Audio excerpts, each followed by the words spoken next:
No Life Digital Tech and Gaming and Culture Podcast. Today, not too much stuff. Doobie's gonna dunk on some Nintendo fanboys. I'm gonna review Ghost of Tsushima, and we're gonna talk about Blackmagic's insane new release, the 12K camera. And then we're gonna get out of here. Small news, small day, small week. What's up, co-hosts? I still hate that weird little drop noise. I don't know why. What's going on? My expectations. It makes more sense when you see the whole transition, but like with When you just hear it? seeing the transition, it's just like I can't walk out to this, dude. Like, what is this? I you want have like high applause? Self-imposed. I have high self-imposed expectations of this show that if they're not met, I'm going to be mad. I need the hype music, dude. All right, here, I'll give you one I of just want to these. start the show off by saying, "Fuck Nintendo fanboys." Oh yeah? Yes, We're starting off like so that? bad. It's so bad. but at the same time, just fuck extreme gaming takes. Honestly, I don't know what's going on. I'm out of the loop. I don't know what you guys are talking about. I am too. But at the same time, I'm just thinking back to also the anti-Nintendo fans because of all of the Pokemon drama. And just thinking TBR, about we'll how get bad into the it. anti-ones are. There We'll was get into it, Pokemon but drama. It's nothing new. It's the same old, same old. Nintendo announced the Direct very late. They're like, tomorrow 10 a.m. we'll be doing 10 minutes of third-party stuff. And as soon as it was over, people were like, but where's Smash Brothers? Where's all this other stuff? It's like, you don't know how to read, apparently. You got hyped, and then you hyped yourself up. And then when Nintendo brings the hype that you wanted because you overhyped yourself, you then get mad. And then there was just a bunch of YouTubers putting out worst direct and Nintendo the hot takes like Nintendo has given up on the Switch. Nintendo can't compete with PS5. Nintendo's using COVID as an excuse when Sony's showing off all of these games. Well, all right. Well, we'll What? get into that. It's dude, I have not laughed so hard in so long. I can't wait to see this. I don't know what's going on. Yeah, same. Honestly, dude, I want to see these massive Sony games too that I'm still waiting for. That was my favorite take, was showing off a new console and all these games during COVID. Nintendo is no excuse. And it's like, well, one, they've been working on that console for God knows how long. About 8 years. Two, they've also been working on games for a while for that console. And Sony is just a better gaming platform in terms of like big AAA titles. It's not really Nintendo's jam. Yeah, that was another take. Cause, What are you gonna get excited for? this is Metroid this that's is coming the- 10 years later. Yeah, I love my favorite was this is the Wii all over again. They're losing out the hardcore gamers because they're only casuals. It's like, I don't know about that one. Okay. All right. Well, we'll get into that. Have you guys been playing anything new? Just the usual. Apex finished up they're still in the season, but they finished up their story thing, which is very much heading towards the idea. You play Titanfall 2, right? Yeah. So you remember Ash? No. So Ash was the robot that was like the secondary antagonist during the Titanfall 2 campaign. I don't remember. I don't know if I remember. They're like Oh, that, yeah, like yeah, that, yeah, like, I know what you're almost talking like about. that white face. I know like, what you're talking like, about. Yeah. Mm-hmm. So they've been teasing that character, and then so the idea of their current like story based thing was these quests you would do that you would like excavate these pieces, and you're building like this robot head. And the idea came down to that the character Revenant wants to die, needs Loba, who Revenant killed her parents, and she's trying to kill him. So he's like, I need you to help kill me. So this thing that you've created to deliver to Hammond Robotics is actually the head of Ash from Titanfall 2. And the very end of like the very last quest is you putting the head on the remaining body of Ash from Titanfall 2 as it starts like spouting out all this stuff about this new map that's coming apparently. So they're like now really weaving in Titanfall 2 lore into Apex in a way that actually is like giving a narrative to a battle royale game that's actually pretty awesome, especially if you get the payoff if you like Titanfall 2. Yeah, it's pretty cool. Your mic is breaking up a little bit, by the way. Nah, it's probably my fan. Yeah, I mean, that's pretty cool. That's something that I think why a lot of people kind of stick with Fortnite. There is sort of like a whole... They do kind of keep like these themes coming through, and it's kind of one of the reasons why PUBG... I mean, they tried to do it, but failed miserably, and now there's, bots everywhere in PUBG. Yeah, and that was the thing about Titanfall with TF2 is a lot of people, like, the multiplayer is great, but a lot of people even said, like, the campaign is one of the best campaigns they remembered in a long time. Mm-hmm. So it was pretty fun, yeah. I wish they had done this sooner. Like, we're in season 5 already of this game, but better late than never. Yeah. All right. Well, other than that, Jerry playing anything new? Nah. Should we get into Ghost of Tsushima? Do you guys want to hear my thoughts on it? Yeah, we can do that. Cause I've been doing jack shit, to be honest. All right, let's talk about Ghosts. I've been non-stop in Ghost of Tsushima. Here's some gameplay footage. Man, this game is so fun. It's so addicting. It's like Spider-Man, but samurai. That's kind of the feel that I get with this game.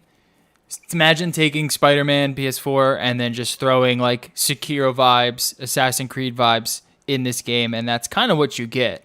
You kind of build yourself with like insane powers, and you're going against more and more mobs, harder and harder enemies, bigger and bigger bosses, all while trying to fulfill the overall narrative of save your nation from the Mongols, which is just such a fucking cool. It's just a cool setting as well. Is it on Xbox? No, it's only PS4 currently. And oh man, what's going on with all this stuff today? And I've been just so addicted to it. So one of the best things that they do with this game is infuse that Sekiro-like combat, like that tough sort of unforgiving combat. But they add more like Spider-Man qualities to it, where the entire game is to just be as cool as possible. It's to try to fight these enemies in the coolest uniforms, with the coolest katana kits, in the coolest way possible, in the most cinematic way possible. And they just add bigger and bigger set pieces to allow you to do that. And I really dig it. I think it kind of has a much more... There's just a lighter-hearted, more fun aspect to this game than when you compare it with Sekiro, because Sekiro is punishing. It's unforgiving. It's very, very difficult. It's frustrating to all hell at times, but it's extremely rewarding, and that's what makes it so memorable. This is like, well, they're going to tone back the difficulty a little bit. To me, this game could use a little bit more difficulty. It's not easy on hard, but it could be a little bit tougher. It could be a little bit more unforgiving. Nonetheless, they scale the difficulty back a little bit. They give you more to do. They give you more systems. There's like a stance system, which is very similar to Neo, which is one of my favorite games.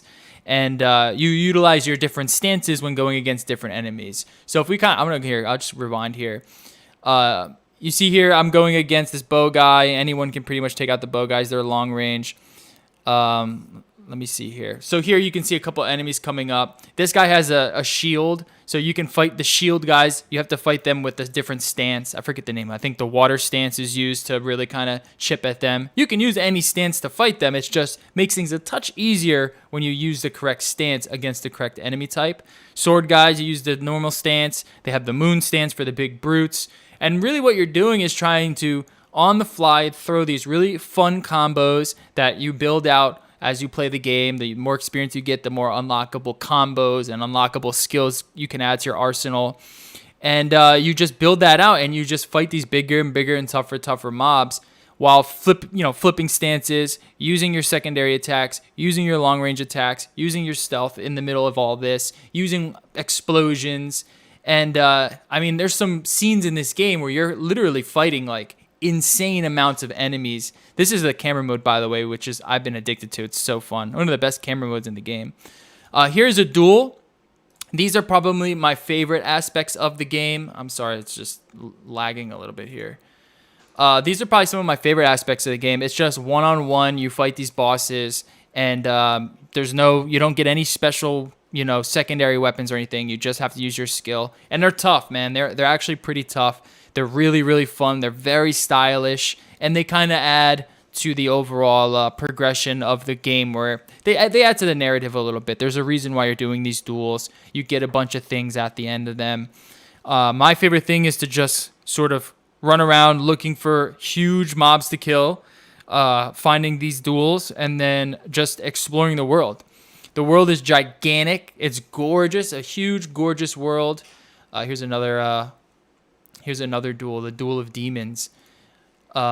So you can see here, I mean, the world is just so big. It's so vast. It's very similar to Assassin's Creed Odyssey in its scope, where it's just like a mind-bogglingly large world, except it's just way more beautiful. There's a little bit more life to it in terms of there's just a little extra detail there. It's not, if we're going to put it on the Witcher 3 scale, it's unfortunately like it's still not as detailed as Witcher 3. And my biggest complaints against the game are that the side missions, the side quests, even a lot of the main quests, they're just not as epic, and they just don't really grab you as much as something like Witcher 3. Because Witcher 3's detail of their side quests, and because of just the characters that you meet along the way, they're so detailed, it really immerses you.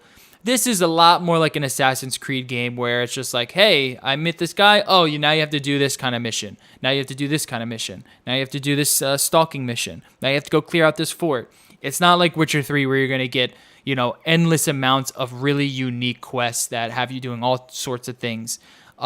There's also, I really wish that there was some sort of like just extra discovery. So when you find like a katana kit, you kind of just have to just go look for it. They're not very difficult to find. The same with a lot of the unlockables. Certain unlockables, you have to do missions to get them done, or clear certain areas to get them done. But overall, you're not doing any sort of like intense crafting. You're not doing any sort of real deep discovery, which, I don't know how long this game is going to last, you know what I mean, in terms of how long until after you're done with it, where Witcher 3 you can play for forever. But that, it's something that I kind of wish that they would add a little bit more of, is just some extra little discovery. There is a lot of stuff, but I think once you've platinumed this game, there's really nowhere else for you to go. And then overall, I would say like it's just a really fun samurai game. If you like games like Assassin's Creed, there's a lot of criticism on Assassin's Creed, especially the more recent ones, and I find it very, very fascinating that a lot of people seem to really enjoy this game, because to me it's very, very similar to Assassin's Creed. I mean, it's almost the same type of game. There's the same type of traversal, there's the same type of stealth going on, the difficulty is relatively the same. Assassin's Creed has a much bigger and more vast inventory option, and it has a lot deeper RPG elements. This one is a little bit more simplified in that, but this one does do a better combat system.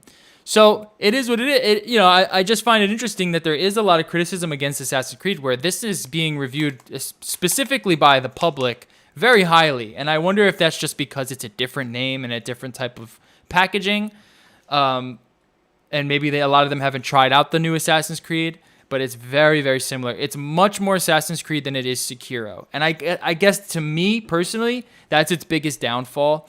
I would like a little bit more Sekiro. I would like a little bit more unforgiving gameplay. I would like a little bit more of a deeper sort of, like a deeper sort of inventory system, or a deeper sort of crafting system. There's only so many times you can do this same sort of end game combos before it kind of gets old.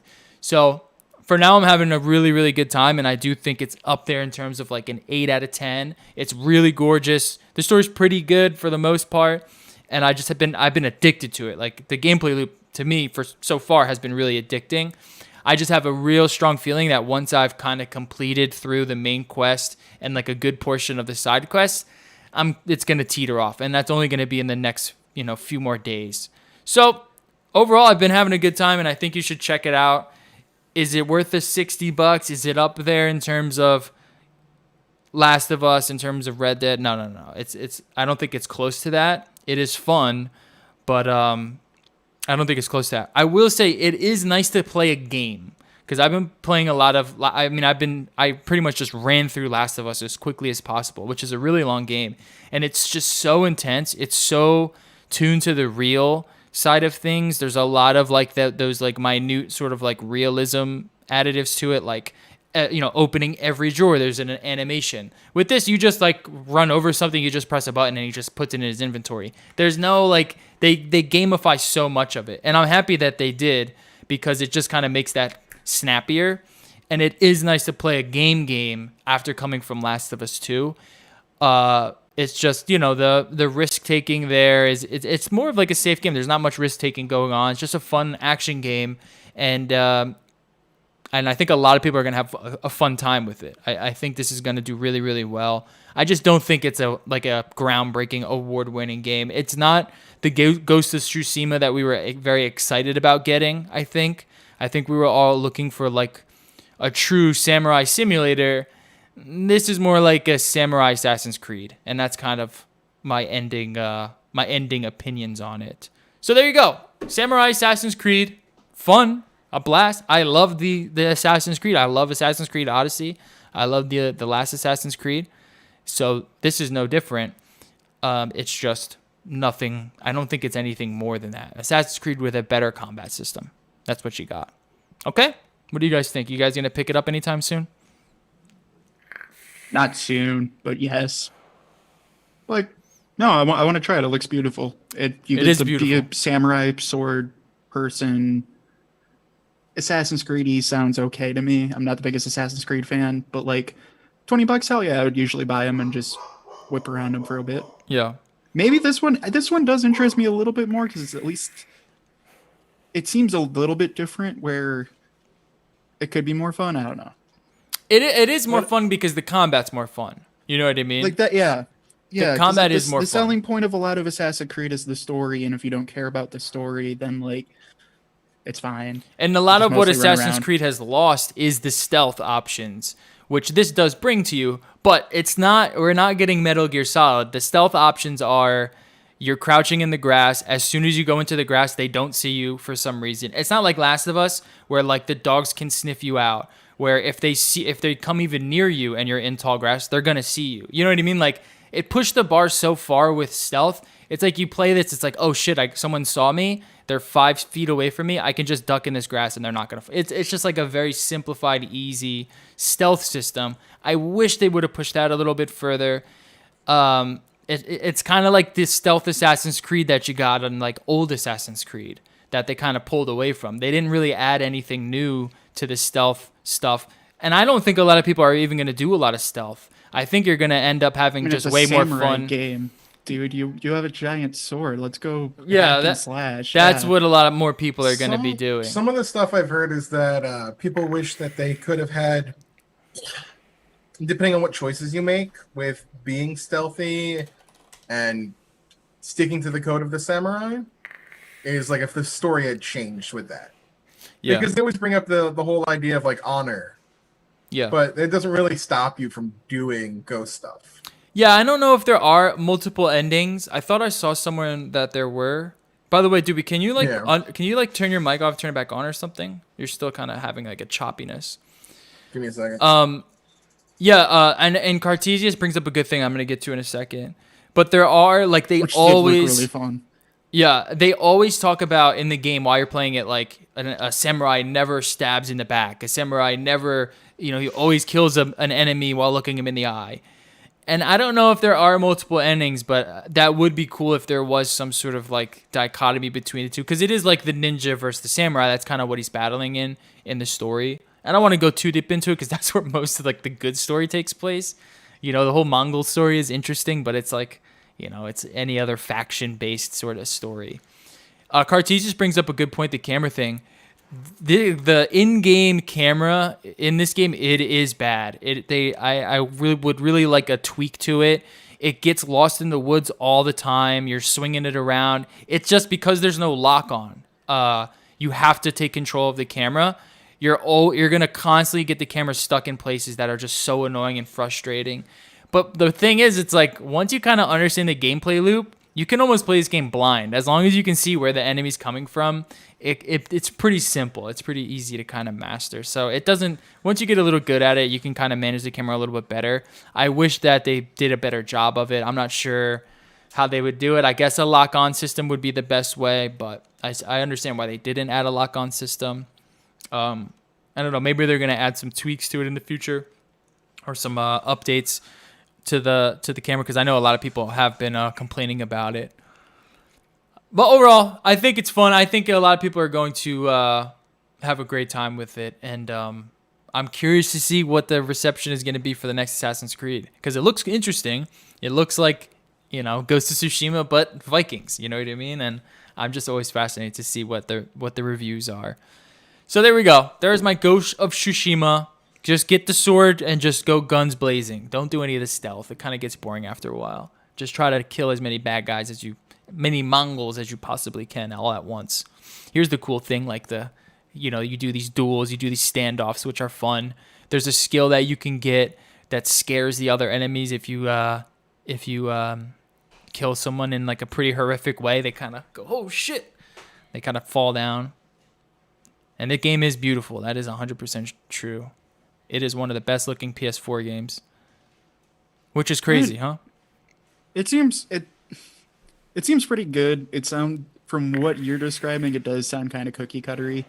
Yeah. But that's not necessarily a bad thing, because it sounds like it's at least in the good cookie cutter.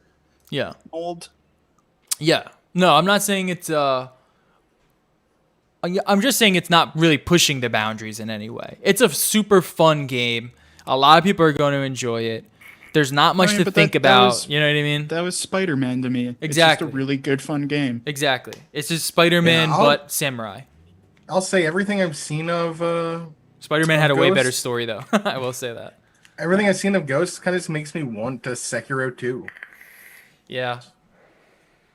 And I want Sekiro to take cues from Ghost. Like, Ghost does the combat...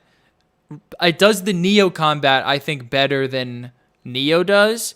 But Neo's combat is more in-depth. Like, it kind of half-asses both combat systems. It half-asses the Sekiro, like, punishing, this is what you got, there's no tweaking it. And then it half-asses the Neo one to produce, like, a good, in-depth combat system that's not too hard to get to understand and not too hard to master, but also not, completely easy. So, it kind of, I would like to see Sekiro sort of take the stances. I would like to see the Sekiro take... more of like what Ghost does with like the with all like the cosmetic stuff. Like my favorite thing is to like find a new headband, find a cool like ninja mask, find a cool samurai armor set, find a cool katana set. Sekiro didn't have any of that, and I don't know why. I think that would really, everyone wants to be the coolest looking samurai, you know what I mean? And I think that would really prove to be a benefit to Sekiro. And I'll say it like Sekiro. I mean, granted, I haven't played much of the other Soulsborns, but that game, at its core, was really just they very much wanted it to be U-verse game. Yeah, they didn't play around with any of the other stuff. They didn't play around with cosmetics. It was just, this is our game. It's you and how good you are at it. Yeah, which I really like. That's kind of simplicity I actually do enjoy. Mm-hmm. No, Sekiro's that awesome. kind of game's kind of dying though, which is the shitty part. Yeah, it's unfortunate. Yeah, and I mean how, with Sekiro, at least for my stuff, it's like once you beat it, you kind of put it away. There's really not much to go back to unless you just want to get. I kind of want to play it again. Yeah, go back through it. I would play it again if there was some new stuff. If they had if you can go search for like things, if there was bosses that had different like swords or something. See, I didn't beat like every single boss in that game, so like I beat the game and I did like the good ending, but like you might want to go do the old man Ishin fight instead of the true ending. But, I think you're gonna like Ghost. I mean, I don't see why anyone wouldn't like Ghost if they like Sekiro. It's just not Sekiro. My backlog is just so packed right now that by the time I get to Ghost, it'll be on sale. Yeah. The only reason I'm not buying it now is because, like, if I buy it now, I'm gonna kick myself if I don't play it before it becomes $40. Yeah, I would see it dropping in price once PS5 comes out, unless they do a PS5 release. I mean, look at the I don't graphics. The know. graphics are fucking nutty, man. Because if they do a so PS5 good. release, the only real thing they're gonna do is maybe give it 40K with 4K 60 FPS. Maybe. I don't even know what's the frame rate on it. It's 30. 30 or 60. It's pretty steady 30. There's no 60 frame. There's a high resolution option, but it's still 30, or it is 30 frames. I think a little less than 4K. And then there's a performance option which just locks it at 30.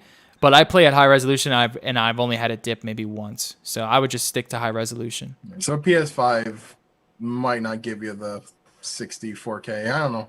Maybe it does. It might give you 4K, or it might give you 60 frames, but it might not give you the full 4K, Yeah. which would be fine. If that's the case, that's then if it goes just to give that PS5. I'll just say, That's true. Give that as a free upgrade. I will say too, I am who sick who of makes it? non-60 frames per second. Sucker Punch, but they are first party. Yeah. Sucker Okay. Punch. Okay, maybe then, because there was also there's a lot of rumors going around that the new NHL game, possibly Madden probably will, but the new NHL game, at least in some of the smaller EA sports games, are not getting a PS5 release at all. Period.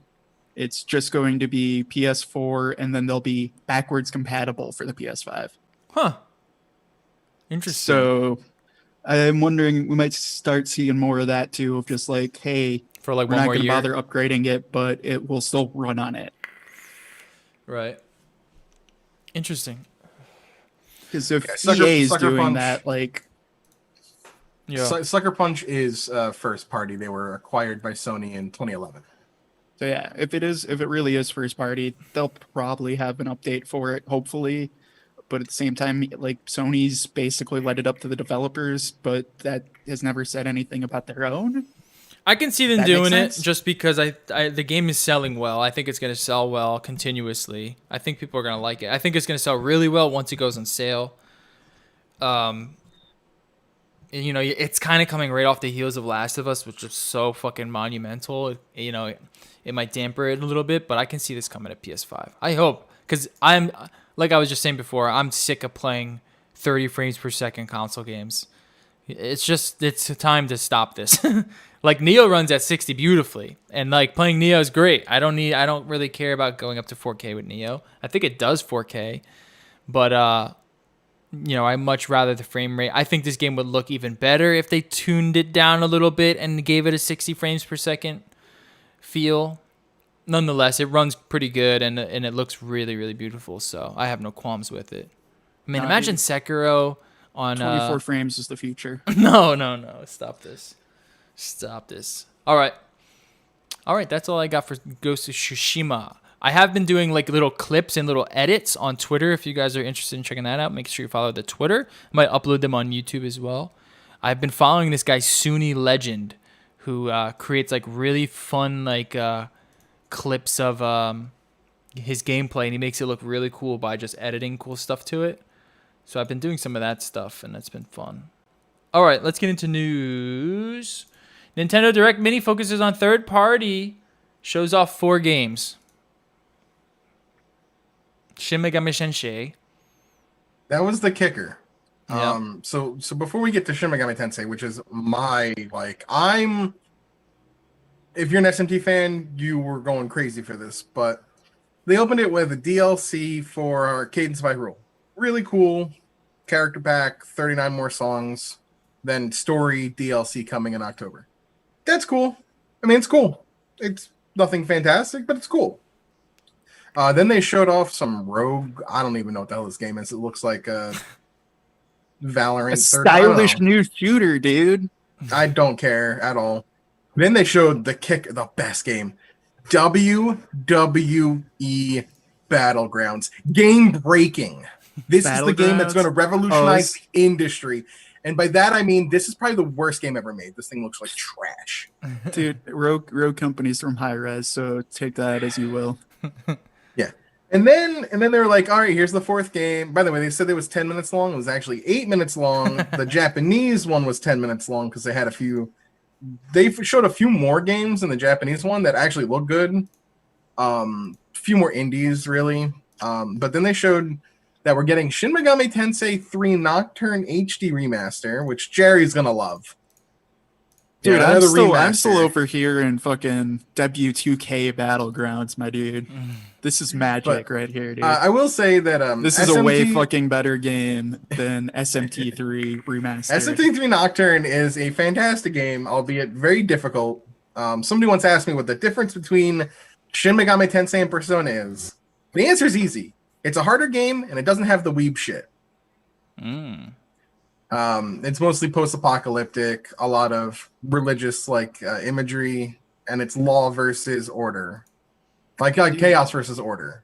But and this is like Persona, Smurf? Right? Can you be a Smurf it's the with same, rogue armor? Persona is the spin-off of Shin Megami Tensei, which has been around for 30 plus years now.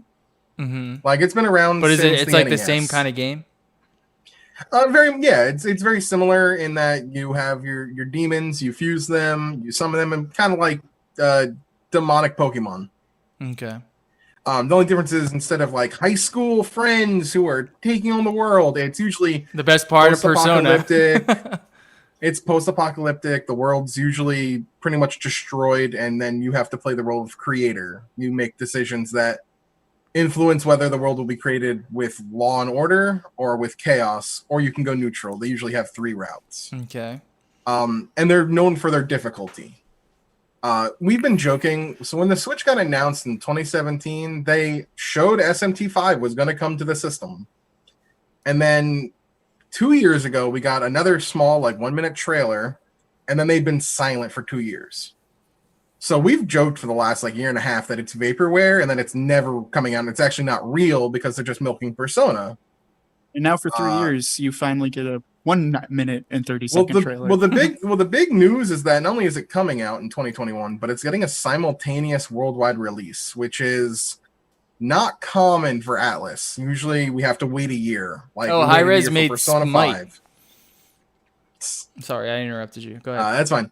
So we've waited a year between Persona 5 in Japan to getting it in the West. We waited a couple months for Royale. We still haven't gotten an announcement on Scramble.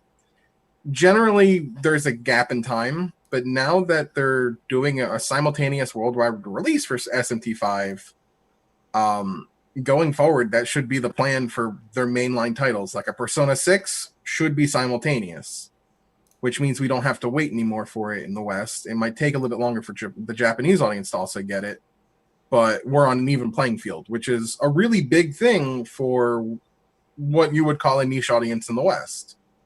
But because it was focused on third party and they really didn't show much, outside of SMT fans like myself, who, I was popping off, there really wasn't anything here for people. There wasn't really anything in this direct. COVID has absolutely hit Nintendo pretty hard.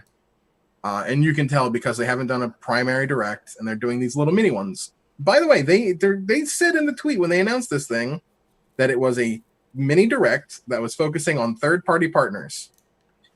The current video for that direct, I believe, is sitting at 91,000 likes and 72,000 dislikes. Yeah, I got it right here. And the YouTubers all over the place are calling it the worst direct of all time, that it sucked, that Nintendo has no plan for 2020, that they're falling behind. Overreactions all over the place because Nintendo fanboys get it in their head that any direct, doesn't matter what they say or what, because they can't read, of course, that no matter what Nintendo tells them, listen, this is a mini direct focused on third party, they get mad because there's no Smash Brothers news. Where's Smash? No, dude, my favorite here right now is I'm a Pikmin fan. I am so fucking disappointed. To be fair, Miyamoto did say years ago that Pikmin 4 was in the works, and they haven't heard anything about that in 5 years. He said that during the Wii U. Still, I guarantee, that you're just piling on at this. Every minor fan base is just piling on at this point because of WWE Battlegrounds, dude. Nintendo fan base is the most entitled fan base on the planet. Because if they don't see the thing announced that they want, everything sucks, and you can't be happy for things that you're getting because they didn't get what they're getting. So the Pikmin fan base is mad. SMT fans, we're all sitting here just going, fuck all y'all, we're good. We're getting our game.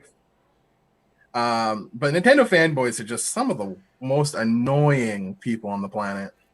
Dude, you didn't give me like a new Super Mario Breath of the Wild everything. I know Breath of the Wild 2, was announced a year and a half ago, and it's almost like the problem of having 5 games that you just constantly re-release as your fan club. Yeah, and despite the fact that there are other good franchises besides Nintendo first party, Nintendo fanboys can't get over it. They want their Mario, they want their Mario, they want their Zelda, they want their Metroid. That's it. They already got it. And Pokemon and Smash. And there you go. Any other game, if it's not those games, it's pointless. It's not like I know they got another 10 years Pokemon before a new one comes got out. Announced not that long ago. It's not like there's a new Bravely Default game coming. There are games coming, but they're not Mario. I do want a new Mario. But you should already be happy because you already got Link to the Past again. You should be fine.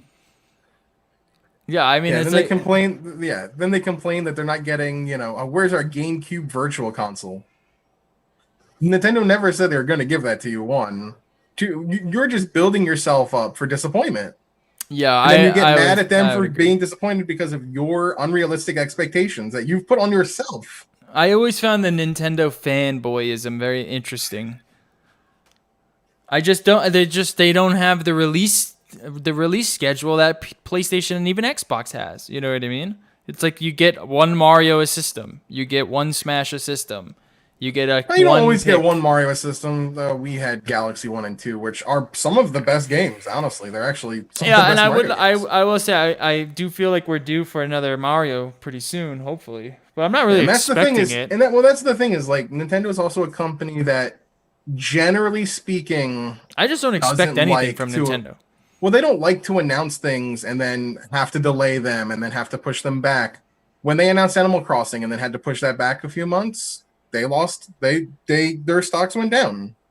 They would rather announce something 3 months out, like a Paper Mario, and then release it in time without giving you something 3 years in advance and then just sit there wondering where it is. Yeah. Metroid Prime is an example of that happening. But the fact is they had to restart the entire game. They didn't plan on that. They didn't want that to happen, but they had to do it. They probably regret even putting that teaser out. I do wonder if they have any footage of Metroid they could have given. If they have any footage of any game that they're working on, they probably have footage. But what real good does it do to say, "Hey, we exist. We recognize that it exists, but we can't give you a date other than 2021 or 2022 at this point." You didn't have to give a date. I agree. I'm kind of on the side here. It was like you don't actually have to show footage if you don't need to. Like, the game's coming. I don't need a monthly update of Jeff Keighley's summer blockbuster of shitty game updates. Yeah, but they did it already. What I'm saying is they already did it, and they showed one game. That's why I would be more mad. I would understand some frustration. But then they're sitting there like, you didn't give me a 10-second teaser of some game that may never come out. Like, I don't give a shit. I want to know when it's coming out, and if that means I have to wait until you're ready to show me and tell me that it comes out in 3 months, cool, because now I have 3 months to go. Yeah. Yeah. Like, that's what they did with Paper Mario. And they said they're going to be doing more of these mini directs. They've already said this is. I don't know if they're going to do it after this. I don't know if they're going to do that after this. The fan base to an extent too, because it's also just like this is the same fan base that they're now disappointed that SMT's coming out, which is a pretty big game for Nintendo, to be honest. Like, that is one of their usually best sellers for the old 3DS and stuff like that. SMT4 on the 3DS, that's terrible. Yeah. That is absolutely terrible that all of this is coming out. But the same company that will then do a Nindy Direct of a golf game, it's like, dude, that's amazing. Keep doing it. Like, hold up, Golf Story was great. You should play it. It's actually a really good game. Right, but like, I don't get how people are getting mad about WWE when it's the same thing where you sat there for 10 minutes and were super excited about a golf game. Because it wasn't Mario. No, but they were excited for the Nindies. Then that's to an extent what the rest of this was. And now that it's been a year of Nindies, they're all mad. What this really was an SMT announcement. They didn't want to just Shadow drop an SMT announcement. They wanted to have an event for it, but they had nothing to really put with it. So they threw 3 small little things with it, What they should have just said in advance was, "Hey, here's our SMT announcement." Yeah, I know. That's what I'm saying. Things. That's how I was That, thinking. okay, I can agree with that. That would probably be a little bit better. But that would have tuned people out. That would have tuned people out who don't care about SMT. They wanted it to be a surprise, which I like because I sufficiently have my hype because I've joked about SMT5 being vaporware for so long now that I almost believed it was a Mandela effect, that it never actually got announced. Well, I get that too, because I think you could still spin this. Everyone does that, and that's why I don't understand the hate for it. Of just like, really go back and actually watch that PS5 release games and actually tell me how many good games there were, because there was a lot that were just kind of like, that's a thing. I saw Watch Mojo top 20 PS5 games. Do you know how many of them are also coming to PS4? Almost all of them. Yeah, I was gonna say almost all of them, and I also half of them were really they couldn't bad do looking. enough to even do a top 10 PS5 exclusive game list. So yeah. Well, do you think they're going to continue doing PS5 this small? exclusives are trash. Do you think they're going to continue doing the small releases, the small I think directs? I think because of COVID and a lot of stuff did get pushed back because of it. I don't think they should. A lot of the games for their 2020 release. release. Guys. I'm just saying, like, people say they don't have a plan for 2020 holiday season. They have no titles coming. In August, they could do another mini direct and be like, hey, by the way, this game, just like Paper Mario, is coming out in 3 months, which would put it in November, which would be holiday. I don't know. People think that Nintendo has to announce things years in advance. I mean, we just saw with Paper Mario, they announced it and released it within a 2 to 3 month span. They don't care. They do it their way. That's fair. I would argue that, to me, I think they should, just because to me, what I actually expect from Nintendo is those stupid indies. And that's kind of where I would expect mini directs of like, hey, here's your monthly roundup of Nindies, dude. Yeah, I much rather that than whatever. People are saying that they can't live off of only Animal Crossing and like Pokemon DLC. And I would disagree with that to an extent. I would absolutely hard disagree. They survived in 2018 alone on Smash. Mm-hmm. Pretty much, yeah. And then like for there's a reason 2019, you can hunt. Like, I know for you guys and mostly for me, it's not my type of game. You know what I mean? It's not the game for me. Yeah, because of COVID, dude, my girl's got like 500 fucking hours already. Because of COVID, the Switch sold like crazy because people need something to do and keep their kids entertained. Dude, no, they're like, you can go. There is literally still now channels of 1 million subs of literally just people showing off their islands. They can survive off of just Animal Crossing, dude. I just love how we get this whole argument that, Nintendo, it's the wheel over again. There's too many casual gamers. They're giving up on their hardcore fan base. They just announced a release date year-wise for SMT. That is a hardcore gamer. That is not a casual game. That is not a game that appeals to casuals. No. And I would argue, going back to, again, Animal Crossing, that appeals to like everyone.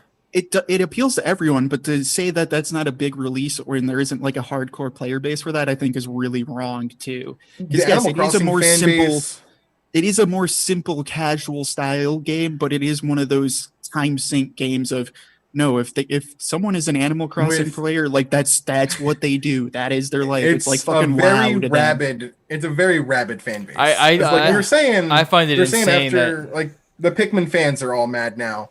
That was Animal Crossing fans before their game got announced. They after every direct, where's Animal Crossing? Imagine only caring about one game. There's a lot of people that do. I know. Oh, it's really easy. Care about Pokemon. Spend your developmental years playing an MMO and you don't give a shit about life, dude. True. You're not wrong. True. People still give a shit I don't need video games. I still got WoW, dude. You still got WoW. Yeah, true. You have your addiction. Yeah, I'm curious to see if we're gonna continue getting these mini directs. I could see why people were upset with it for sure. I can understand why people are disappointed. I mean, it was outside of SMT for me, like it's underwhelming. It was an SMT release, really, is what it was. It wasn't really a direct. I mean, unless you want to really call WWE 2K Battlegrounds and Rogue Legends or whatever it's called. like a release. I mean, I don't know why I don't don't know why they would pair that up with a game like Shin Megami Tensei, which people have been excited for. It just feels weird. I guess I don't know. Someone more outside of the Nintendo bubble. I mean, this doesn't feel different to me than any of their normal directs. I'm where glad- like people get way too excited over everything, and it's like, oh, so you have one cool game and like 5 games I couldn't give a shit about.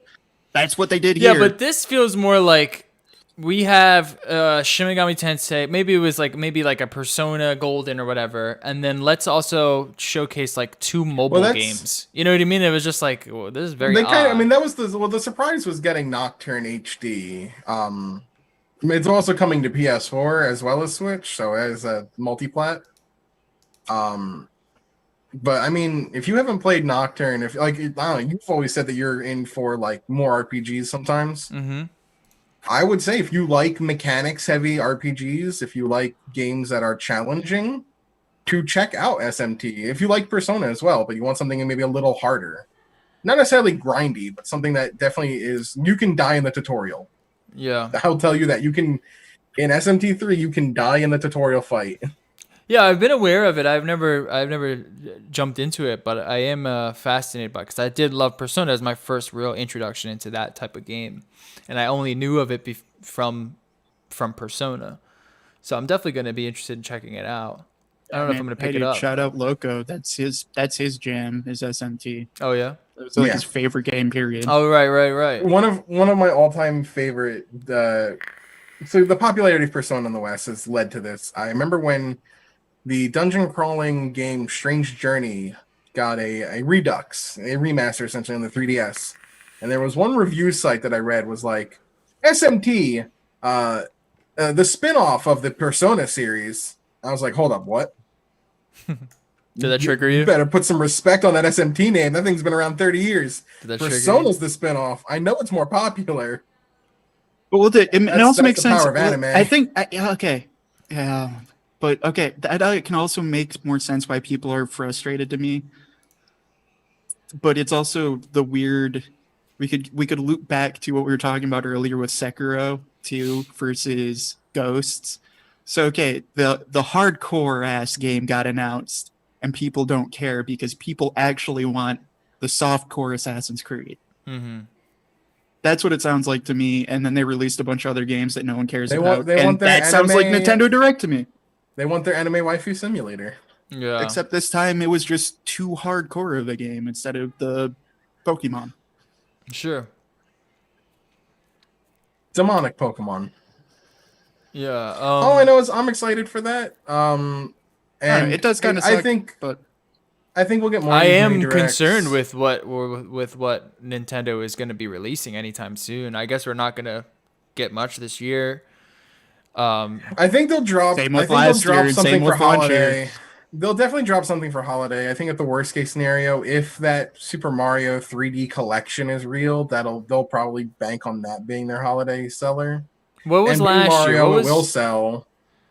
What was last year? What came out on the Switch last year? 2019. Well, 2018 was Smash. 2019. I counted as 2019 because it basically was. That's true. What was 2019? I can't remember. I can't remember when these releases were. Luigi's Mansion and Pokemon. All right, Pokemon. Super Mario Maker 2, Link's Awakening remaster, the Fire Emblem 3 Houses, Ring Fit Adventure. And Animal Crossing was 2020, right? What's up? Yeah, Animal Crossing was 2020. Animal Crossing was this year, but last year was packed with games. I mean, Astral Chain, Ring Fit, which has been a big seller right now. It's hard to even find that game because everyone's stuck at home, so they want something to play and also work out.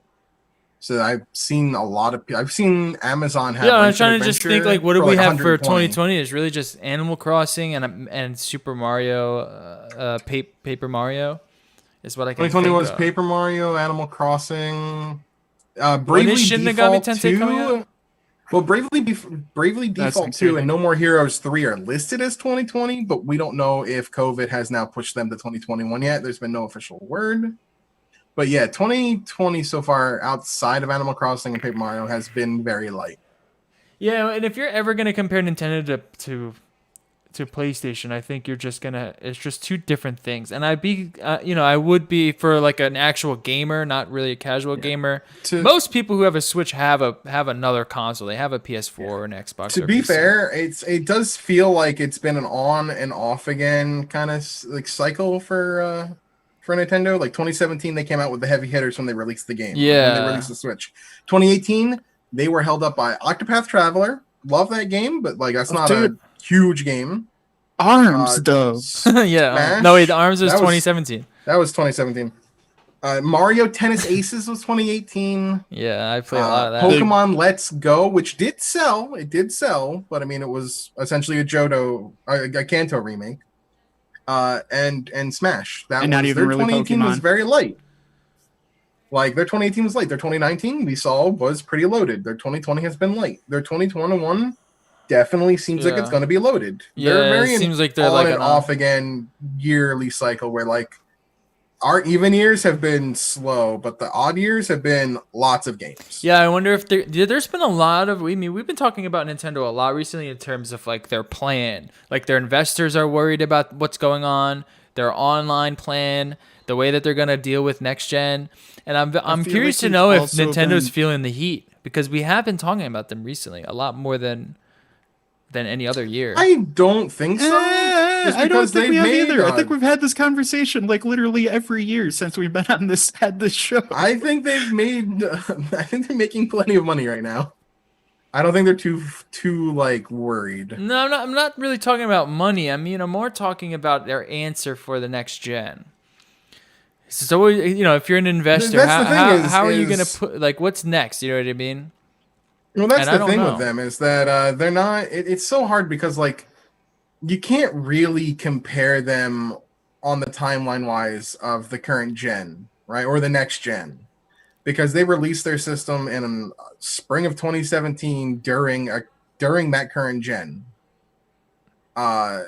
They're not playing by those rules. It really is hard to kind of compare them. Yeah, because they're not. Like they fall in this weird in between. They're more like a toy company, to be honest. They act more like a Hasbro. They act more. No, you're not wrong, but like it's also like I think they're one of the perfect companions. Like I thought the Wii was. I think the Switch is a perfect companion piece to a PC or to a PS4. I don't think you own one or the other. I think it's a great companion to another console. Yeah, I agree with that because I also still think one of these things is not like the others. No, yeah, it's Nintendo always played different by their rules, and it's still like the Switch to me still is a really cool console, but it's still a glorified Game Boy. Yeah, it's like a toy. You know what I mean? It's just like everyone's gonna have a Switch at one point. Where not everyone's gonna have an Xbox Series X, not everyone's gonna have a PS5, but everyone is going to have a Switch at one point. And that's always been Nintendo. Nintendo does support that system. Like this does outside of the Wii U, because the Wii U just was utter garbage.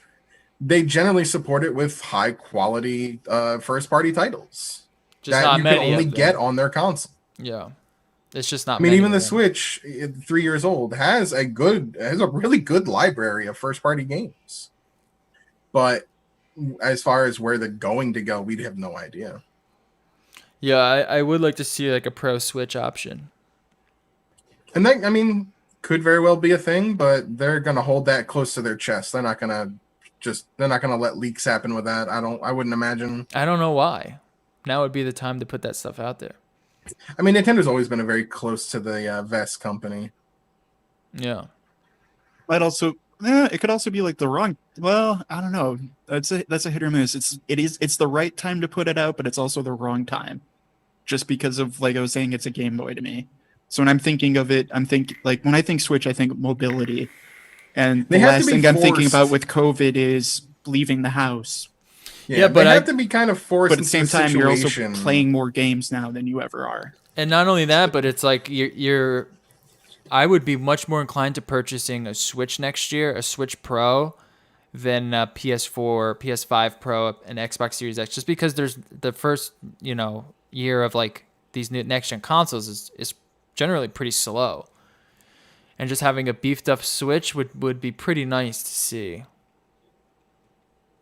Yeah, like I said, I think they and have people to, have been I think they're starving gonna- for Nintendo content. They want more Nintendo. It's been a pretty slow year for them, so it would be Yeah, nice that's to the thing see is like something.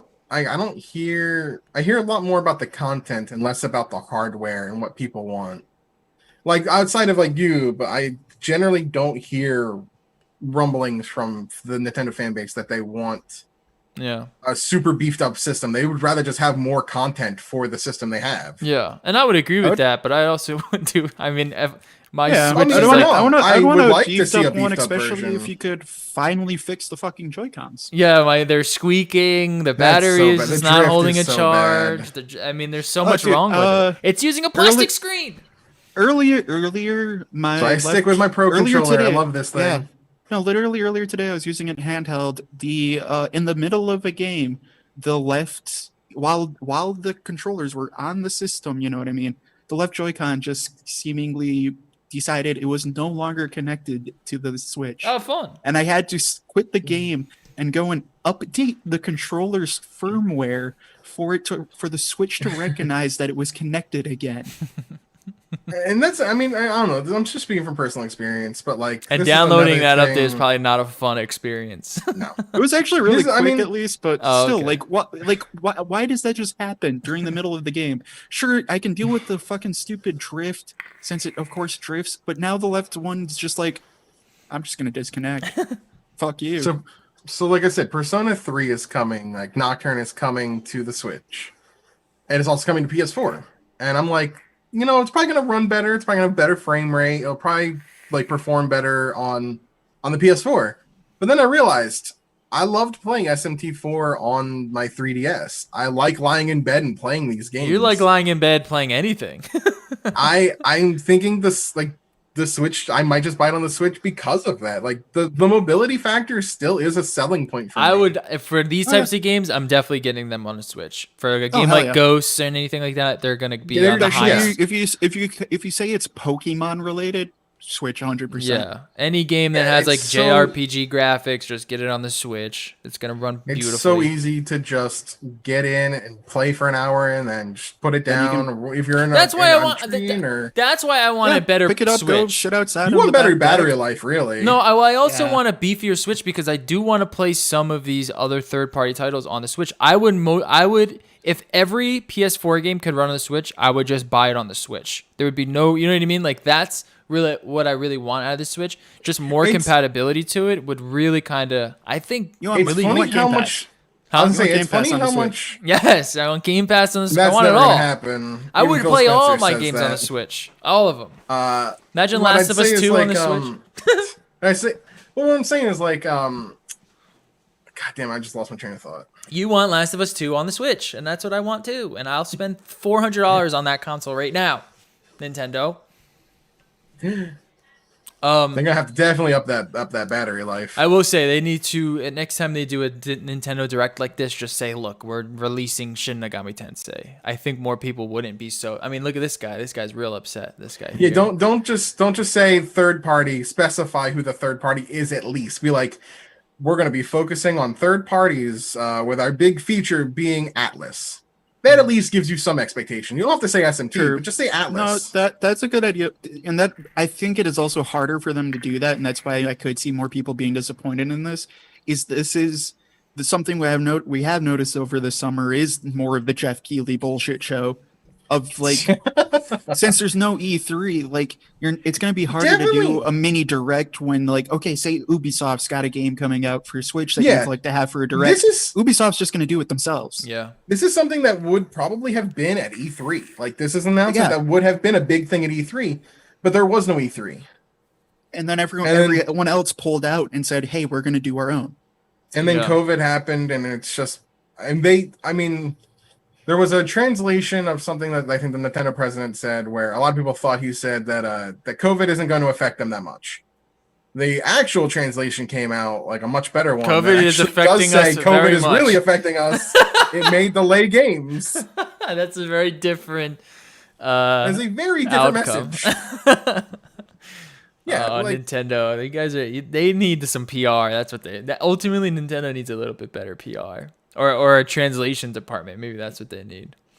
And to just burn all of the Smash community to the ground. Yeah, that's true. That too. Very. Or much just that. make it. Maybe they're going crazy because the Nintendo's fucking the Smash Online is so terrible. You ever think of that? Maybe it's Nintendo's fault. That's why I'm blaming it on. Oh, that online's bad? No shit, it's Nintendo's fault. No, I'm saying the online being bad is the reason why all these Smash players are losing their fucking minds. All right. I don't know if I go that far. All right. There's probably something deeper there. Moving on. This guy's very upset. Smash JT. Did Nintendo give up in 2020? I don't know if "give up" is the appropriate word there. Maybe. I honestly think COVID really put a hamper on what they wanted to do. You mean a global pandemic can do that? I know, right? What's shocking that a global pandemic is affecting production. How much has it affected Japan? I don't think it's affected Japan. I think it's affected Japan quite a bit. Has it? Yeah. I think they were one of the better companies. Or I mean, I don't know what their work from home balance is. I don't know how well they were prepared for it. And that's a culture thing that I just don't know. No, I don't know. I only know that South Korea has been doing really well, and that's pretty much it. All right. Yeah, no. I think that's great if you've got RTS games you want to throw out. Yeah, I think they got hit a little harder after a while, but it's every very country. But dense. at the same time, like it's the reverse of everyone's still going off of like trying to compare it to the PS5, and I'm still sitting here like, you have a Spider-Man DLC pretending to be a new game. Like, that's all I saw for the PS5, dude. And you saw Horizon. Eventually. Yeah. Like, you know what I mean? I'm just talking, like, of things that's coming out this year that Sony battled through COVID for. A Spider-Man DLC labeled as a new game. Yeah. Like, yeah, we're not going to get a very intense release. We go. I don't even know what we have. I don't even know if they released the dates, like what's coming out on the console. So like that's why I am sitting here like I don't get that second bite back of like, oh, all these other companies are doing so great, when it's like if you actually look at them, like any good games coming out next year. Well, I would say too. Well, I would say if you are like a super hardcore Nintendo fan, I don't know, maybe you don't have PS4 and Xbox. It does probably sting. Cyberpunk's gonna come out next year. Yeah, I know. It does probably sting, you know, you see PlayStation, like, all this Xbox stuff getting released, then you see PlayStation getting Last of Us, then Ghost, and then they have a new console coming. I mean, I expect Sony to be, like, heavy involved right now. They're releasing a new console. And it's just so, like, it's Sony. They're always going to just be the best. They're always going to be the top dog. It's just I will say, no beating them. Thursday is going to be very interesting to see, because that's when Xbox does their thing, and they are showing gameplay of Halo Infinite. Oh, which apparently, from what I've heard rumor-wise, Halo's. Now I'm a big Halo fan, so I'm excited. It's coming to PC. I mean, like, is that I'll play it on PC, but like, dude, I love me some Halo, but at the same time, like, I don't know. There's like, just Halo lost it when they went to 343. They completely lost it. It's just like the only Halo I give a shit about is if you suddenly give me a 60-inch fucking tube TV. Like, then I'll care about Halo again. Like otherwise, I don't know. So the rumors so far, which hold our breath, I need a 100-pound 60-inch CRT. They have said that they're working on trying to make Halo Infinite a lot like Halo 3, with equipment and power-ups coming back. Okay. And I'm like, okay, that's a good start, because Halo 3 is the best Halo. It actually hasn't been good since Halo 3. Yeah, with the exception of maybe Reach. But I don't know. I like Halo, but I'm not like I don't see Halo. I see Halo Microsoft has. I know, and I only see Halo as like a Counter-Strike Go. You know what I mean? Like, it's just like it should come with the console for free. You know what I mean?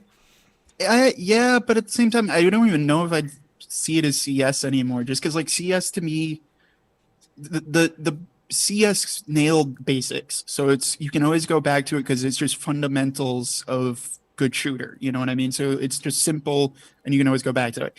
Halo isn't there yet for me, just because it's a console. It's never going to be simple basics to me. It's going to be weird controller feel to me. Like, it's but it's like for console shooters, I think it.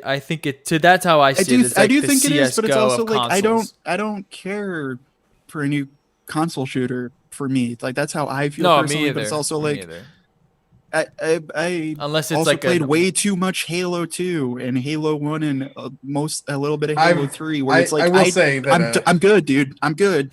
since Halo 3 came out on PC, I've been playing that a lot. I mean, hey, power to you. For me, it's like I look. I gave Halo probably 1 year of my life worth of playtime. I'm solid, dude. I'm over it. I remember buying an original. I bought the original Xbox specifically for Halo. Oh, a lot of people did. I think I did as well. And you would carry it over to your friend's house and then play the hell LAN. yeah. No, I just went to my friend's house because they had the 60-inch CRTV, and wasn't gonna buy one of those too. All right. Here's Nintendo's executive pay for anyone who wants to know. In comparison, thanks to a new financial report from Nintendo, annual wages for the likes of Shigeru Miyamoto and Shuntaro Fukawa have been revealed. In comparison, they're rather modest if you line them up against Activision's Bobby Kotick and EA's Andrew Wilson, who earn over $30 million each year.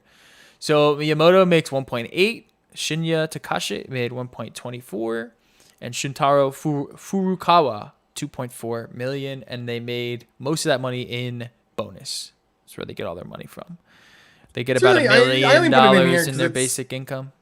It's an interesting thing, especially after we had that story last week about that company saying that EA execs should not be getting their bonuses like they have been. Oh yeah, EA's such a cash cow.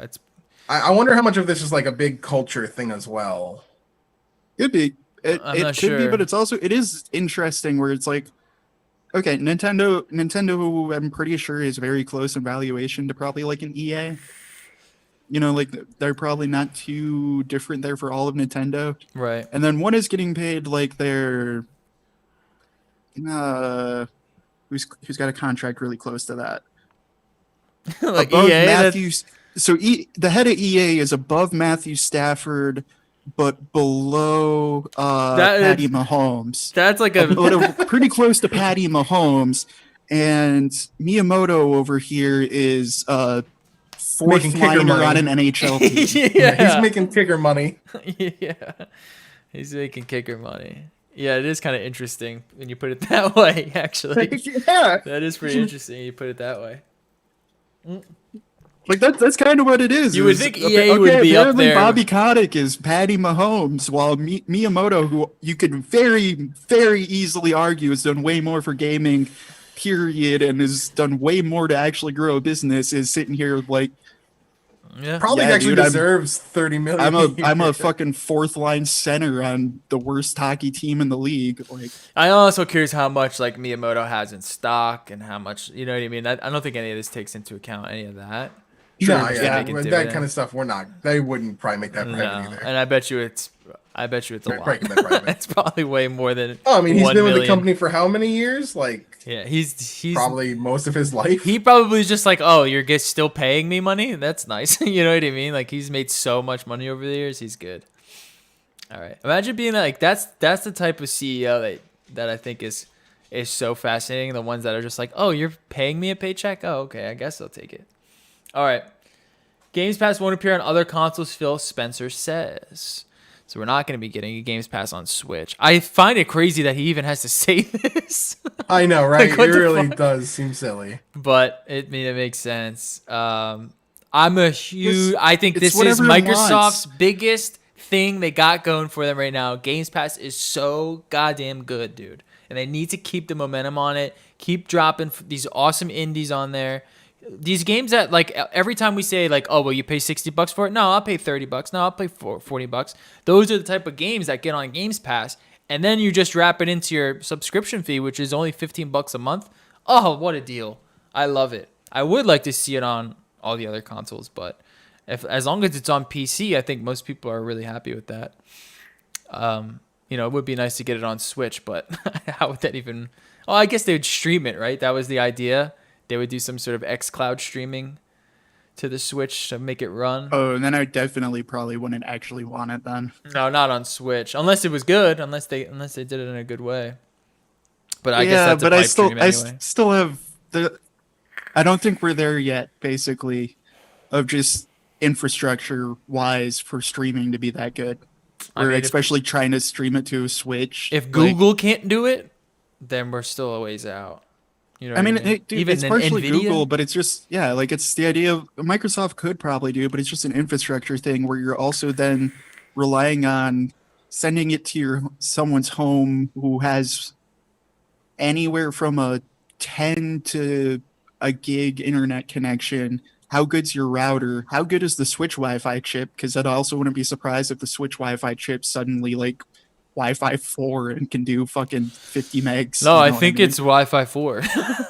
Yeah, like Let me double check. it's not a good Wi-Fi chip, dude. I think it is a Wi-Fi 4.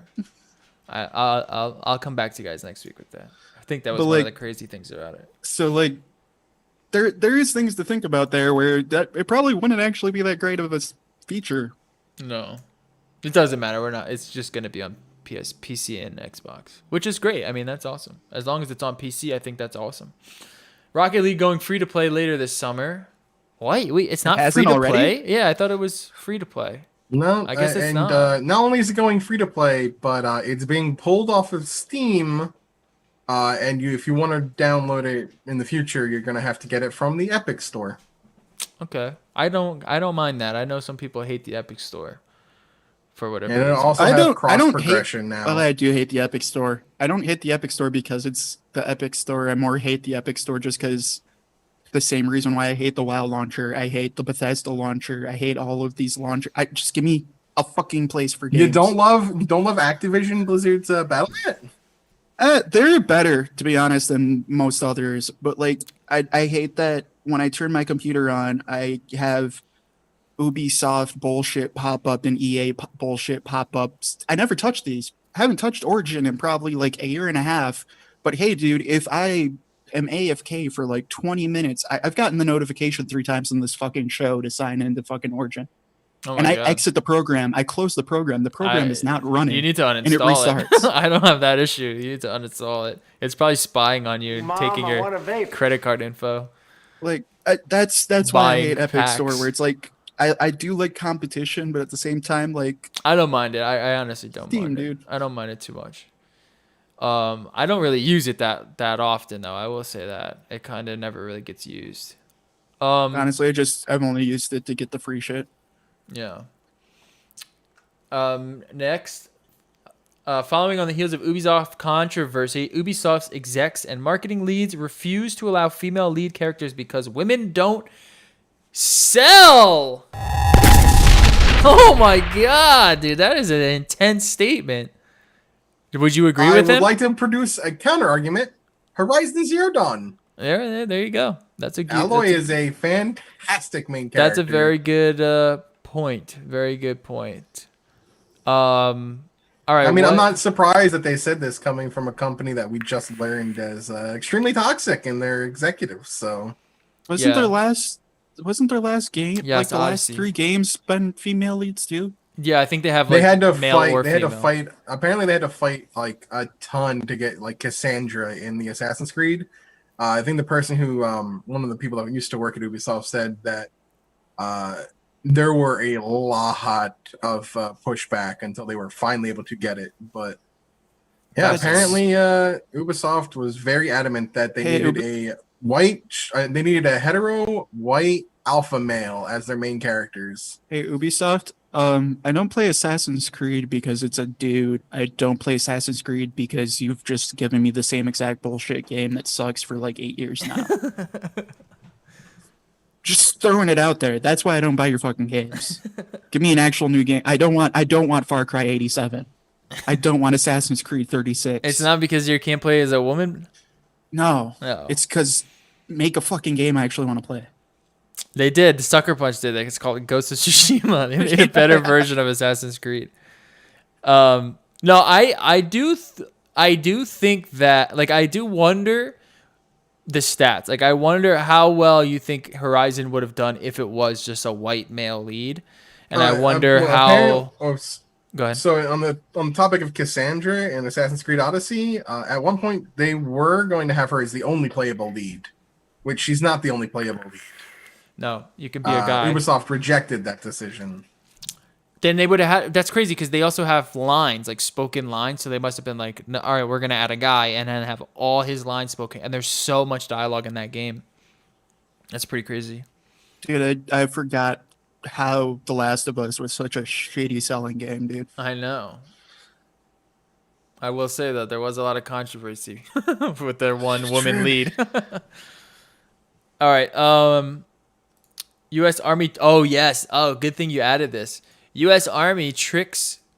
Twitch to U.S. Army. Stop using fake giveaways to trick viewers into recruitment. This has been a pretty big story on Twitter from Slasher. I've been following Slasher. Don't know, Twitch got you though for a long time. And I will point this out. This is a bad thing because the army is doing it, and that is a terrible thing, especially when it's a recruitment scheme. That's really bad. But this story is a lot more gotcha and deeper on Twitch, I think, in general, than just the army's doing it. This is just a high-profile group finally doing it. They got caught. Yeah, there's two parts of the story, because there's also the part of them banning users in the chat for bringing up all of the stuff, and a lot of people are pointing that to being could be a violation of the First Amendment. Which generally speaking, I'm sorry. Well, it is. There's an argument to be made for that. That's classic First Amendment. Despite the fact that Twitch is it because it's on Twitch though? I don't know. It is because it's because it's the U.S. Army.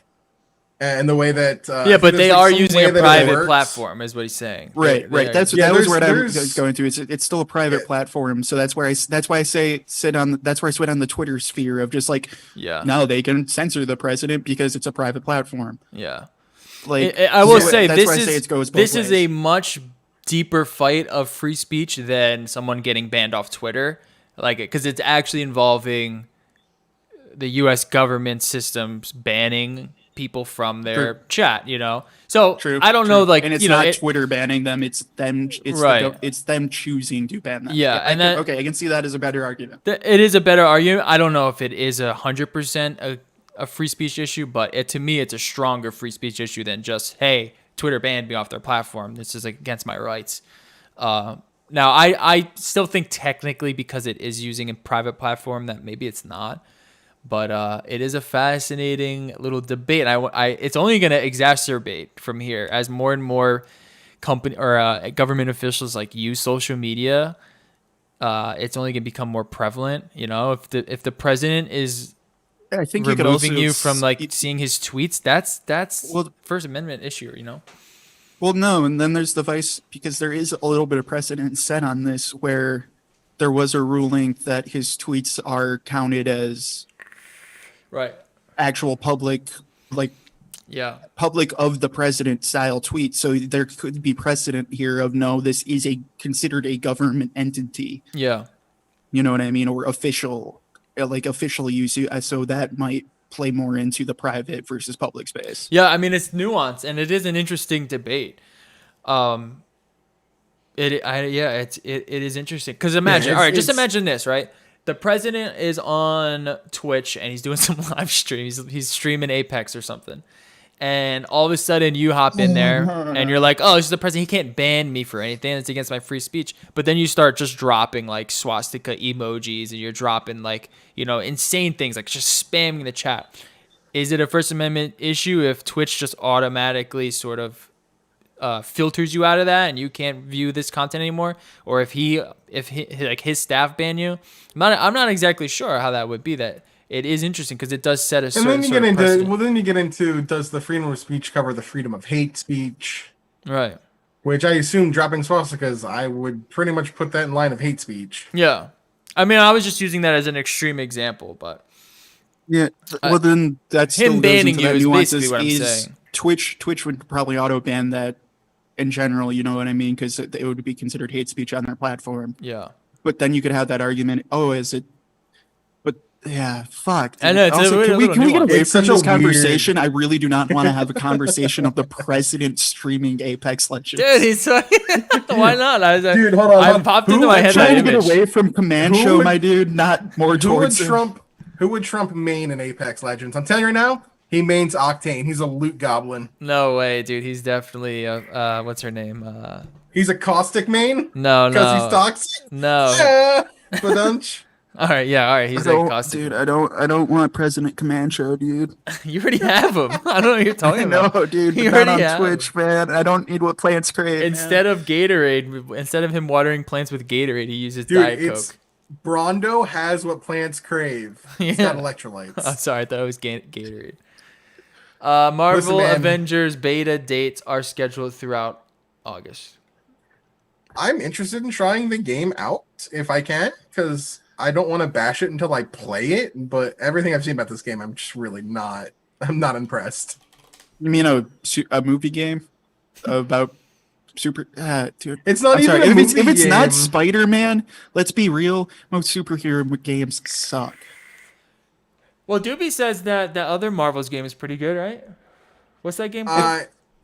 Ultimate Alliance is good if you like easy, mindless beat 'em ups, but I wouldn't call it necessarily a overall. I wouldn't say it's Spider-Man PS4 level. Right, because the only good games I can think of that are like superhero It's an easy games 7 are- out of 10. It's a 7 out of 10. Okay, like I can think of Spider-Man, good series, good games. Yeah. Arkham, and Arkham Asylum, like the Arkham The series first for Batman. two, yes, Arkham Those are Knight, pretty good. no. Those are pretty good games. You at least had a good game out of that, basically. You got is what I'm Asylum trying you to and didn't City. like Arkham Asylum Knight? and City. Asylum and City are great. Knight. If I have to get into a goddamn Batmobile tank mission again, I will break something. I hated most of that game. Wow. I don't know. For a lot of these, though, I don't know. I apply the video game movie rule of video game movies are almost always bad, and superhero games are almost always bad. Games based on movies are almost always bad too. Yeah. Yeah, I usually just skip them. By the way, It's just a cash grab, dude. It is. Nobody remembers Mighty Morphin Power Rangers, the movie, the game. No, I don't. Super Nintendo beat 'em up. Did it also have a book series with it too, based on the game? Dude, don't listen. Eric Nyland is a fantastic author, and I love the Halo books. Oh, there were. Halo. I actually books? had We had Fall of Reach I read years those, before Reach was We even a game. did, and it was the real Reach story, not Reach. And- Halo Reach was not the real story. I know, but when they made Halo Yeah, I Reach, did read I was that- I like, did holy read that crap, fucking they series, remembered goddammit. Fall of Reach? And then it was Yeah. like, oh no, they totally didn't follow the book at all. No, because that book, Eric that Nyland's book Fall of idea Reach was is actually super good. good. Yeah. Oh, it totally covers the whole origin story of John 117 and what they did to children, which was also extremely fucked up. Yeah, if you don't know the Halo extended universe and lore, it's actually pretty dark. That's most extended lores. You find that most time extended lore, it's always usually a pretty darker thing. True. I've But like never. Halo, it makes sense because they're children super soldiers, which you already knew that they were children taken at youth, to be animatically morphed into a super soldier. But it's also Halo, so the entire thing's a galactic civil war with an infected COVID. They were kidnapped species. orphans, so it's fine. Yeah, and then you're fighting COVID as white blobs. Like, yeah, that story is going to be dark. Those books also explain to us what happens when Master Chief gets a hard-on in the suit, which is weird. I don't remember that, but okay. No, yeah, they did. It's probably there. They absolutely did. So explain this. Wasn't there also a movie? Didn't they make like They a made really the Pillar of shitty B Autumn movie? The Pillar of Autumn, I think it was. You know all Didn't they about make like a the Pillar of Halo Autumn lore, movie dude. that was not good? I'm gonna look it up now. You know so much about Halo lore. I'm a big Halo fan. Well, until after Reach, 4 and 5 stuff. While you look at that, I'm gonna say, what do you guys think of Logic signing to Twitch exclusively? The rapper Logic, who retired. Well, he who was announced his retired, so- retirement. He's announced his retirement from rapping, and has started a new career in Twitch streaming. Sure, dude. I mean, hey, go for it. It's a payday. Take it. And then when you get banned in 2 months, shit. It was Halo 4 Forward Onto Dawn was a straight to DVD and Netflix film. Okay. That's the one I remember. It was yeah. 5 15-minute I've never actually episodes. watched it, but yeah, it was. I've seen highlights of it. It's fucking bad. It received a Streamy Award. It's You don't really say. fucking bad, dude. You don't say. So hold on. It received a Streamy Award, and several of the crew received awards for their work editing, producing, and filming of it. The series also won a Motion Picture Sound Editor's Golden Reel Award for sound editing. Oh, that's cool. The viewers were impressed by the special effects in the action-packed second act, but found that the plot was too slow in the first half. Most of the characters are underdeveloped. It's a corridor movie. It was also nominated for a Primetime Emmy Award for main title design. Wow. It sounds like a corridor movie. The highlights I've seen of it are like Mortal Kombat Annihilation levels of acting. Like, it looked fucking horrific, dude. Weta Workshop built a Warthog prop. Wow. Oh, that's pretty cool. All right. Enough of this fucking Halo. Blackmagic Ursa Mini Pro 12K has been announced. Fuck you, Canon. I don't know. Dude, this whole... Why? I love it. I hate it, but... Why? Okay, sure.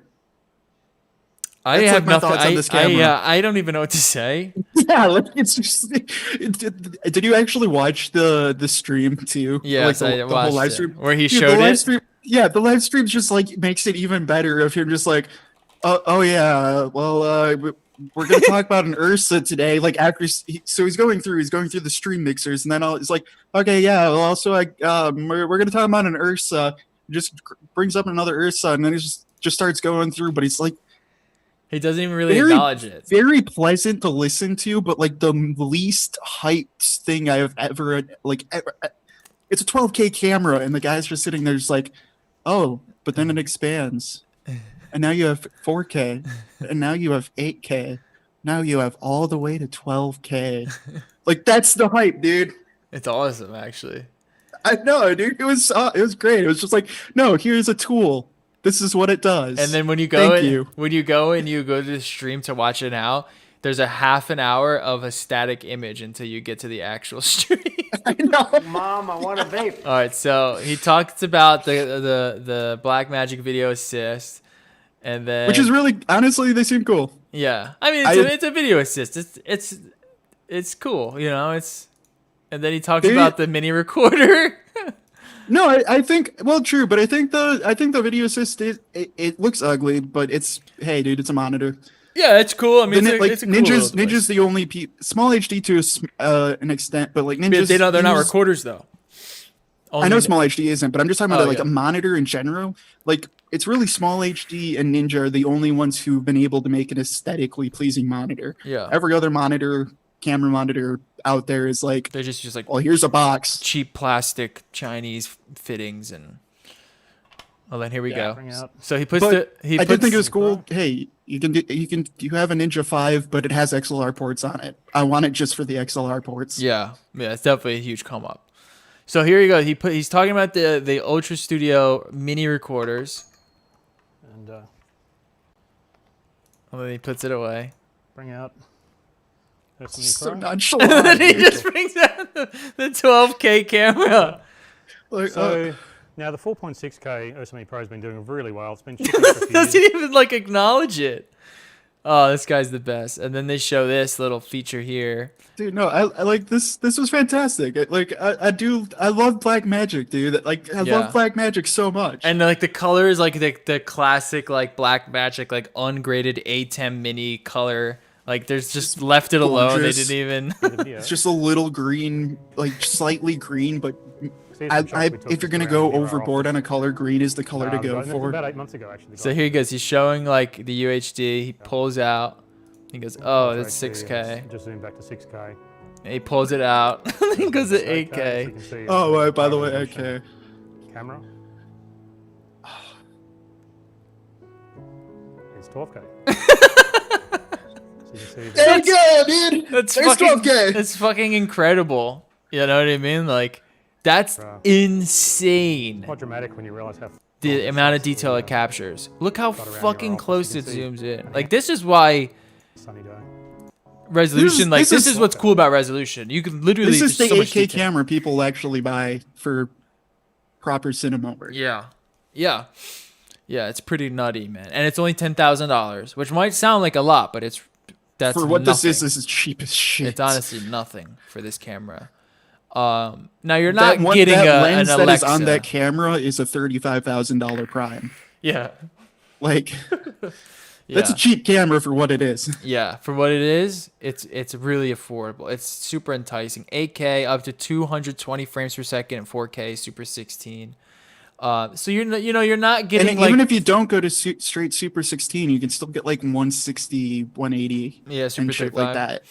Yeah, I mean, it's just a badass cinema camera for if you need like high resolution. I mean, if you're shooting like any sort of production, really, it's pretty good. I'm really option. interested to see a lot of it too, because as they kept talking, which was they highlighted on more, and this is why I love Blackmagic, is okay, so they showed you 12K in the most monotone way possible, but then they spent like the rest of the 10 minutes actually trying to tell you how it works, so you can actually go like, oh, so this could actually work. Mm-hmm. You know what Yeah, I mean? Like and what's that even was better what was kind of cool about it. is they show DaVinci, like 12 streams of it running on DaVinci. They use a Mac Pro, but on a laptop. The fact that they use a Mac Pro for this. Okay, well, no, but they showed the 12K editing on a laptop. Oh yeah. It's like, and it's just because it's all B-raw, and what I'm interested in seeing is okay. So now they have, since it's all B-raw, this is their first sensor they've designed. This is not a Bayer sensor. Yeah. And like in the Ursa, so like that gives them more control. That could be cool. It could be interesting, and that could let them actually make it a lot easier to grade and edit, because that's like the biggest thing is how good is your camera sensor at debayering, basically. Like that's why F-Log sucks. Yeah. No, I'm very fascinated by I'm very fascinated by the introduction of this camera. I think it's a good move for them. I like us personally. I know we both want something a little bit different, but they need to kind of start. But I still out want this. Yeah, if money was no option, like I would 100% buy this. Canon goes the same route where they really kind of just throw everything they can in their C line, and then they trickle it down the best way they can into whatever other line. Blackmagic has done the opposite for a while. They've been just like, here's the 4K, and then let's scale it up to the 6K. Let's scale it up to whatever. Remember the Pocket? They had the Pockets, the original Pockets. Original Pocket Cam, that was like the best 1080p cam, basically. Yeah, and it was like, it was just literally the size of like a pack of cards. So, and now they're just like, all right, well, let's just drop what we have. Let's drop everything that we can at it. Let's throw the sensor in there. And then we'll probably start to see some of this stuff trickle down, and we're going to start to see pricing shifts. Blackmagic, just everything that they've been doing has been really fun. For as dumb as it is, this seems super usable. Like that's the thing that like really I like about Blackmagic, and it like interests me a lot, is like they were talking too, like all of their footage, just because of COVID, that they've shot with this and everything, has just been the engineering team, just like dicking around. Yeah. And it's just because they like their menu system and everything and options and this or that, are like the layout of the cameras are like, oh yeah, plug in an XLR here and then just use a touch screen and here's your settings instantly. Go work. Like I love that about those. Yeah, they're a fascinating company too, and they're not very big. Like it's not like a gigantic. I mean, no camera company is really big, but they're relatively on the smaller side. So it's cool to see they're where they're camera wise. They are. I think they're a little bit bigger than we might think they are, but that's mostly just because of Resolve. Well, in their studio, they do have like a lot of studio stuff that that a lot of people use. They like I know like for like example, I know they make a shit ton of money from like BBC and etc. Oh, I'm There's sure. a lot of like those, like they do a lot more TV production than we really pay attention to, but also like Resolve. You can run Resolve on Linux and just daisy chain computers together to just crank out rendering farms like crazy. And it'll scale across all of those daisy chain computers. So like yeah, but it's hell yeah, dude. It's not industry standard yet, and I'm wondering if that's what they're trying to gear up to. I'm wondering if they're really going to go after tackling like I think Final that is Cut, their end goal, yeah, tackling Premiere. I mean, they've always been like this sort of like niche-er indie style production system. Even their TV stuff has kind of been like that, but lately it's been really impressive. I think they're getting to the point for me where I don't need to use Premiere. I feel comfortable just using Resolve instead of Premiere. The issue that they've mostly have is how do they do? They can replace Premiere. They can't replace After Effects. That's where they really need to like actually pull away Adobe. Yeah, that's a good point. Is like they've added very basic After Effects levels to Resolve where you can like, sure, you can shoot an arrow across the screen or just do very simple stuff like that. But like if you want to do heavy VFX works, they got nothing. And it sucks because no one is even close to what Adobe offers in terms of like just the entire way they do like their smart linking. It's so useful. It's so buggy and it sucks and unoptimized.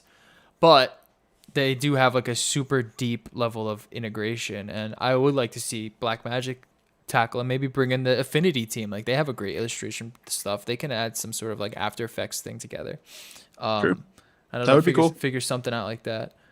And then again, on like the Final Cut side, it's like that's the Apple. Anyone on Apple is using Final Cut, using Logic, and Blackmagic mainly is just like a color grading profile. Which they definitely excel at, but I'm curious to know if they're going to start to really gear up to tackle those markets, because it seems like it. It seems like they're heading in that direction. Well, I think Resolve's been getting there, but then that's different from the camera side of the company, I guess. Where hey man, I like how they keep trying to push forward, and like where I could see Blackmagic's goal being for long term, say like 10 years, is like, hey, we're budget airy. Yeah. Like that's what I think their goal is, and they're getting there. Yeah. They're not there. No, they're not there. Don't get me wrong. They're nowhere close to there. But for the price, like shit, you can still buy a Pocket 4K for a fucking $1,000, and it crushes anything until you spend probably about $6,000 on a city cam. Yeah. I'm curious to know what their plan is for like the Pocket lines. I would like to see an autofocus system. I would like to see more of a not necessarily a hybrid focus, but more of like how the hybrids have gone. Yeah. I just want to see like autofocus. I just want to see some of like the modern day features that make it more of less of a studio cam, more of like a rugged sort of run and gun cam that you can pretty much use for any shooting scenario. Because that's what the 12K looks like. The 12K looks like a broadcast camera, which is great. Well, yeah, that's what I agree. I think that'd be cool for the Pocket, but I think right now that's still what their focus is just like, hey, here's budget cine cams. Yeah. Like that's their bread and butter. And I think now that we're getting closer where they're starting to pull away with the budget cine cam, where there is actually a lot more competition now in that space because of them. You have Zcam. You actually have Canon trying to come back with video again. You have Sony with an A7S III, hopefully. Mm-hmm. Like there are the Panasonic S1H, you know what I mean? And the GH5s. Like there's actually competition there that they have their niche there, you know what I mean, I guess. Of like, hey, here's a cine cam or a Pocket cine cam. For me to really consider them at their price points, like their new price point, because I would pick up like a 6K or a 4K. I'd probably pick up a 6K if it was like $1,200. You find one used for like $1,200. That's such a good deal for a fucking little 6K cam that you can just set up in a studio. Dude, even new, they're down to $2,000, which already is honestly a really good deal. Yeah, because like it's what the other 6K competitors, Panasonic S1H and hey, they both have probably about the same fucking autofocus, if we're being honest. Yeah, it's just do you want full frame or do you want APS-C? The APS-C one's $2,000 and the full frame's $3,500. Yeah. Yeah, they're fast. They've been fascinating. I've been getting a lot more of their stuff. Like I love the ATEM. I've been a huge fan of the ATEM. The Pockets are always fun little cameras. This 12K is just so funny. Does it have 16-bit RAW? Did we figure that out? Or 16-bit RAW. No, it's got 12. Oh, they fucked up, dude. They should have went 16-bit on it. All right, dude, it still has 12-bit fucking RAW. God I mean, damn there's you, nothing to laugh at. Blackmagic. Is here's a 10 grand camera with 12-bit raw internally Honestly, it recording. should have had 18-bit. To be honest, we're at 18-bit already. Sure. All right. But memes aside, like, hey, it's 12-bit 422. Like, that's kind of dope. No, it's really dope. It's really cool. Yeah, this is the Fuji GFX 100. Mm-hmm. Same price, bit bigger, but better at video. No, it's a pretty fucking cool camera. I want one. Actually, I just want a pocket 4K. Because my thing is, I'm still gonna go 4K. C200, C300. You know what I mean? Like, it's just not. It doesn't have that. To me, it doesn't have that. It doesn't have the autofocus. Like, I really need the autofocus for it to be. That's what I was gonna say. It's like it depends on that world of, are you a one-man team? Right. And do you absolutely need autofocus, or can you live without it? Yeah, or are you Whereas, just like, behind the camera the entire time? You know, which I'm not. And for me, even not being inside behind it all the time, like right now, I'm just run a manual lens and keep it a little bit step down where, cool, dude, I'm always in focus, because I can't trust my autofocus, to be honest. Yeah. So, like, I don't know. It depends on how much movement you got. If for just a studio setup, I don't give a shit about autofocus, honestly. Yeah, but I don't know if you're gonna pay 10,000 on that on a camera without autofocus. Oh, I would for a Cinecam. Yeah. You Yeah. go over Blackmagic It would be harder, since you do have like an FX9, or you do have a C300 Yeah. Mark III. Yeah. C300 Mark III is probably where I'd go. But Same. there is reasons to just say I don't need the autofocus for that, because if you're the biggest reason why autofocus doesn't matters to me less is, if I'm going to spend 10 grand on a camera, I know I'm going to spend 40 grand on lens or like glass. And at that price point, there's not autofocus glass. So if any of my glass isn't going to be autofocus, I don't care how good the camera's autofocus is. Yeah, I mean, I guess, but with the C300, you can get the EF lens, you know, and then same with the Sony, you run the E-mount lens on there, and you have the autofocus. I mean, it's a huge miss. It's not a miss, but you're doing without a huge feature that is not necessary. That's for true. Some it is. people. No, it is a loss of a huge feature. I'm not disagreeing with you there, but you're also then gaining a lot more image quality and options of recording time, like recording options. Yeah, and that's the thing. I guess getting if full RAW, you're getting 12-bit, you're getting a large way more resolution and also faster speeds. Like it's a give or take. I think the main pro that you would get from this camera is the resolution jump, which is pretty incredible. And if you need like a super detailed amount, like if you need a shitload of resolution, then you really don't have another option at that price point. I mean, you don't have another one, period, right now. Yeah. Yeah, what else shoots anything above 8K? Nothing. I don't know if anything does. No, nothing. Canon That's was crazy. the first to 8K, and then this is 12K now. There's literally nothing. That's insanity. Yeah, so like if you're a VFX person, like that's really cool. I see I agree with you too, and see what you're saying, but like also it's so niche. It's such a niche camera. You know what I mean? It's such a fascinating niche camera. Yeah, it is. I agree, mostly because of the resolution, and I need to know how much scaling down is actually going to do. So say if I want to shoot in 6K mostly, like what is the 6K going to actually look like if I only shoot in 6K? Like, is that going to be really soft and mushy now because you have such a huge fucking sensor? Mm-hmm. Like, that's where I can see that being a big issue, and that's what would kill it for me. But like, I don't know. I don't think it's as niche versus C300, just because, like, for documentary people, sure, you want autofocus. Like, if you're doing doc work or you're doing interviews, hell yeah. Like weddings, sure. But like the rest of any small movie world, you're slapping a cine lens on it. Like, you're probably not running. You're not going to go shoot a commercial with an EF lens. I mean, you can do it with an EF lens, but like, you're probably not going to do it with like a photo lens. No. You're gonna use You a know what I cinema mean? lens. You're gonna use a whole cinema setup. Right. But So are you you're gonna not use have this? the autofocus That's my anyway. question. Are you gonna use this cinema camera?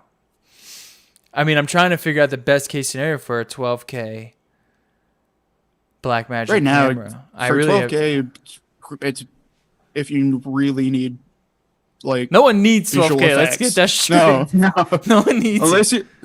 if you're doing visual effects, dude, that's it. That's the only reason why. Dude, no one needs 8K. Yeah, I know. want It's I want insanity. 6K at most, to be honest. I mostly just want 4K because I don't want to actually crop in that much. But if I want to do crop in, I just want 6K or 5.9K as an option. Yeah, I mean, That's it. That's it. They really don't need much, and then they double it, which is great. I want to see what And I want. I it's don't necessarily affordable. want That's this the camera. thing. I want to see where they take this camera Same. and what comes after it. Same. I want to see. But I do see the argument for this camera. Yeah. And it's Yeah, mostly okay. just because they really do have good image quality usually. Like I want to see and this is also we haven't seen footage from it, so I don't know if it's gonna be good. But like if it's based off of their like the normal Ursa and some of the other things, like No, it should be. It they should got be good. They got good dynamic range, dude. They got a really good image quality, and B-RAW is pretty awesome. No, it's a great. They have great image quality on their stuff, and they're just super hackable. They give you any codec you need. I mean, Blackmagic really knows how to just throw everything at the wall. Yeah, like honestly, like the Blackmagic's the reason why I wanted the 4K the most is they're literally the only camera I can think of off of the top of my head pretty much that hey, you can just slap an SSD onto the USB-C port and just record. Yeah, Like that's awesome. that's the fucking feature I want. And Yeah. that's still it. I want this more than I want any of this stuff. Is this whole little like Blackmagic recording stack he's got behind him? I think that shit is so awesome. He's got like the mini recorder here. He's got the video assist stacked in the panel. He's got the SSD recorders here. He's got a huge monitor up there. And then he's got a Sony reel-to-reel tape player sitting there. He's probably running some reels. Like, I would like to work at yeah. Blackmagic. It's probably fun to work there. That would be a Yeah. company I would love to work for. Probably Blackmagic, get to hit do me some up. really cool stuff. Yeah, they're probably Like, just like yeah. I don't know. It's a love hate where it's like I they haven't released anything for me to really be like, I need to go get this camera. It's never been that way for me with Blackmagic. It's always been like, damn, it would be nice to have a 4K or a 6K that I can get for an affordable price. It would be nice to have this if this was dropped down to like half the price. If it was just like $5,000 for like a non-autofocus, just high resolution beast for whenever you want to shoot like gigantic landscapes or, you know, the one-off sort of super high res product shots you want to do. Yeah, I agree to an extent. I still think they're actually in a good price point because, like, to me, the main reason why I can see this, like, to me, this would be if I had only 10 grand to spend on a camera, I'd probably buy a C300. But if I was trying to do a 40 grand project, I'd probably go Blackmagic. Interesting. Like, does that make sense? Mm-hmm. Or like that's kind of how I think about Blackmagic, and that's why I think some of them are good price point. Like the Pocket 2K is honestly a pretty good price point at $2,000. It's just hard to justify without autofocus. But if you're just thinking, I need a cine look, you can't beat it for $2,000. Yeah. An A7 III isn't going to do that. An EOS R isn't going to do that. A C6 isn't going to do that. By the way, there's a Z5. We gotta talk about that. A Fuji's not going to touch it. You know what I mean? Like, and none of them are going to come close to the like cine look at $2,000. So like, I do think there is a market for it. It just depends on what the project you're trying to do is. I remember when I did a music video for this guy, he had his old pocket cam, and I was like, "What the fuck is this thing? It's just so weird. Only manual." But then you look at the footage, you're like, "Oh, I see. You want that look. Like you're paying not that much to get that sort of like video cinema look." Like the just arguing justification of it is, to me, is it the best bang? Like, it's the best bang for a buck in its category, and its category is a more expensive camera. Yeah. Or like if I'm trying to get a $2,000 camera, no, it's probably not going to be what I want. But if I want to slap an ingenue, like I have an ingenue piece of glass, hell yeah, that's the camera I want. Yeah. Yeah. But if I'm just starting from scratch, no, I don't want that fucking camera. I want that fucking G Master 24 to 135 or a RF, 24 to what's there's 104. Yep. And like an autofocus, like. All right. What about the Z5? Well, I mean, it's a photo cam. It looks like a really good photo cam. It looks better than an RP, in my opinion, for a photo cam. But it looks really cool for photos. Don't touch this for video. Just buy a UZ6 if you're a Nikon user. I can only find the Verge thing. Nikon Z5 entry level full frame mirrorless camera for $1,400, $600 cheaper than the Z6. It's their RP competitor. Yeah, that's true. A little bit more expensive, but it does look better than it is RP because it has IBIS. But video wise, don't touch this camera. Yeah. And that sucks because I like the Z6. I want a Z6. I wonder. I was hoping this was going to be cool. I wonder how much it affects Nikon to kind of ignore a lot of their video stuff, because some of their cameras are great. Like they look great in their video. The colors are amazing, dude. They have great lenses. The Z6 was the first camera too that I can think of that was like, yeah, you can record external RAW. They were the first to do that. Yep. And video, like I don't get. Yeah, I don't know. They're in their baby steps. It feels like when Canon was like make a really great camera followed by a bunch of really shitty cameras for video. Yeah. That this is like their baby steps entry that all of the companies go through, and hopefully it starts working for video on the video side. Like I said though, if I was primarily focused on photos, I'm still a Nikon fanboy. They make fantastic like photo cams. I'm so fascinated too because it seems as if like with the release of the R5 and the R6, there's a lot of people from just the comments that I've been reading. It's like they're really looking at these cameras not for their photo features, more for their video features. And I just find it interesting because it seems like how much further can you take photo? If you really want like a good photo camera, you don't really have to spend that much. Like I think $1,400 is a good entry level price point for a full frame camera. Around like 12. And you have IBIS, you have the better screen for taking pictures of the Fuji flip bullshit. Yeah. And you have a great glass selection. You have great colors. You have a good. I mean, their video autofocus sucks, but their photo autofocus is amazing. Like for photos, here you go, dude. This camera is actually amazing. Let's see what mirrorless lenses they have right now. An $8,000 Noct. Yeah, they do have that. The Noct, which is a fucking awesome badass lens. No, they pretty much have everything. It looks like 50 1.8, 35 1.8, 24 to 74, 24 to 72.8, 85 1.8. 58 and it does millimeter suck. Noct. This could have been such a sweet camera for video. Yeah, there's like a little. Like if it didn't have the crop and it had a flip screen, buy it. Yeah, that was like another instantly. thing. They ignored the flip screen.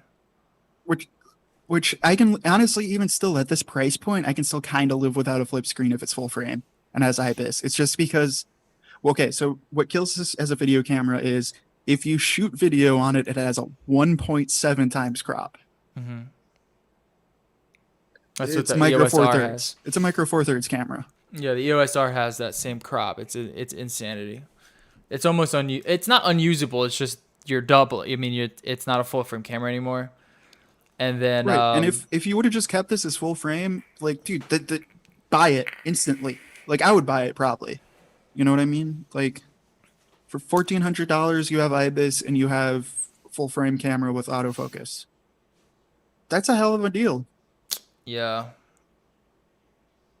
It's okay. I don't know. It's all right. It's okay.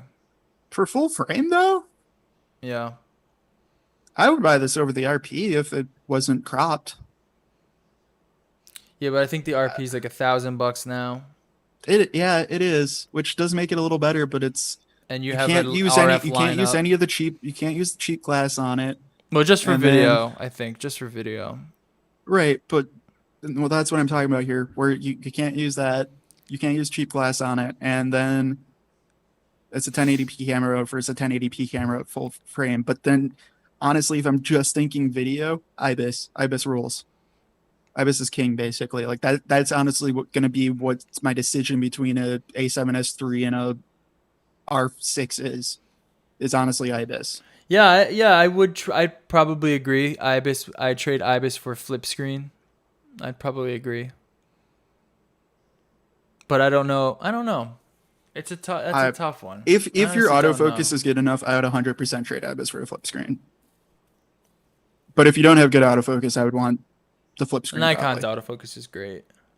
Yeah. Nothing to worry so like about. if you have good autofocus, which they do, yeah, dude. As long as you have good IBIS, I don't need the flip screen. I could live with a Ninja on the side or something. Yeah, I'm just thinking just the camera as it is. I think I'd probably still go RP. You're saving some money and you're buying into a better mount, and you get a flip screen. You know, you lack the IBIS, you lack any real 4K, but compared to this, you're not getting much 4K anyway. True, and your RF is a better mount, yeah, because RF is the biggest flange out of any of the mirrorless, isn't it? Mm-hmm. Theirs is 20, and everyone else is like 17, 18. Yeah. Even Nikon. Yeah. So yeah, that is a big thing. Really, I just want an RP that has IBIS. I want this to be $1,000. True. Like I think that this at $1,000 is a stronger argument, and I want to see a flip screen. That's what I want to see. I think this is nice. I think this would be a great little full frame offering for anyone that wants to get into like some like simple photography. And I think 1400 is kind of pushing it, especially when you have the RP already on the lineup. And then you're going against Sony's APS-C A6000 line. And Fuji. And then you have Fuji, and then you can get so much competition. You can get an XT3 right now for like $1,000. Yeah, and that's such a better photo camera in my opinion. And video. Yeah, and video. It's got a smaller crop than 4K. Yeah. As an APS-C cam. And that's what I'm saying. Like, this camera's in such a weird area that I just don't see it being worth it. Unless you like Nikon, unless you really like Nikon, which makes sense.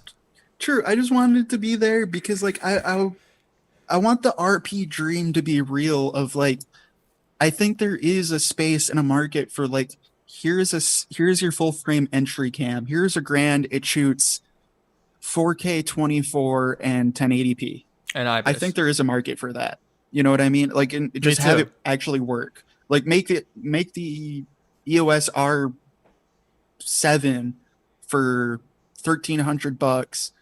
Same thing, flippy screen, IBIS, 1080p works with EF glass, and 4K 24. I'd buy it in a heartbeat. Yes, 100%. I agree with you 100%. If this was that 720p for 10 or for 120p. Yeah. If this was that, or even just 1080-60, I'd be fine with 1080-60. If this was that, no, that's what I'm saying. It's 1080-60 and then 720. Like literally. Oh yeah. Make the RP again, just with IBIS. If and the RP had IBIS, not uncrippled. If the RP had IBIS, so much stronger of an offering. Yeah, like it's just an RP without crops and IBIS. Yeah. And you can actually use EF glass on it. Instant buy. Yeah, I would agree. Yeah. All right. That's it. They would kill the A7S III, dude. Oh yeah. If they release that camera, like, just do it. Yeah, Sony needs to do something soon. I can't wait to hear what this is all we've been doing in tech for like the last few weeks is just cameras, but it's been so fun. This is like the golden age right now of mirrorless cameras. It's just so There's just much a new fun. camera every week, dude. It's so great. It's kind of amazing. It really is. And I want all of them. It hasn't been like this. I still want more. It hasn't been like this since the release of the Sony mirrorless lineup. When Sony was just dropping new camera after new camera, it was so fun being a Sony ecosystemist. But then after that, it's kind of been like blah blah blah. Now where's we got to wait for Pana now? Pana's got to drop a GH6 now or something to get him joining on the fun. Oh yeah. Oh yeah. And then Seriously, Fuji comes out of nowhere, the full frame offering. That won't happen. But killing my dreams. I wouldn't. I don't think I would buy it if I'm being honest. And that's just because. If it's the $1,000 camera that we just talked about, I would. I would consider it, but then there would be one lens for it. I know. And as much as I am a Fuji fanboy and I do like Fuji and I do love them, like right now they're still on that. Hey, we struggle to release 3 APS-C like pieces of glass a year. Then you want to add full frame, like. Yeah, I think you're gonna need Canon money for that, basically. All right. Well, no, the more I didn't think about that before, but God, if Canon just fix the RP. Yeah, they don't make it $1,600. Just release the R again, basically with IBIS no crop. What they're gonna do is they're gonna do like a power shot, not a power shot, but whatever their G7X thing is. That's gonna be like that vlogging sort of like 4K 24 uncropped thing that they're gonna do. Because I think they said they're gonna release the M50 again. The new M50 is gonna be coming out. Probably, but like I'm talking full frame. Like I want it like just hey, here is the EOS R2. Yeah. Or R Mark II, and it's literally the same thing, just with the IBIS added, and they got rid of the crop. Yeah, they would sell so many of them. Like keep it $1,800. We might see it in like a couple years. I think after they sell these, because these R cameras seem to be selling really well. That should give them some buffer, and then I think they have to tackle that lineup again. They're gonna have to go and update the RP at some point, and they're gonna have to put the IBIS in it. So I think in a couple years we'll see that.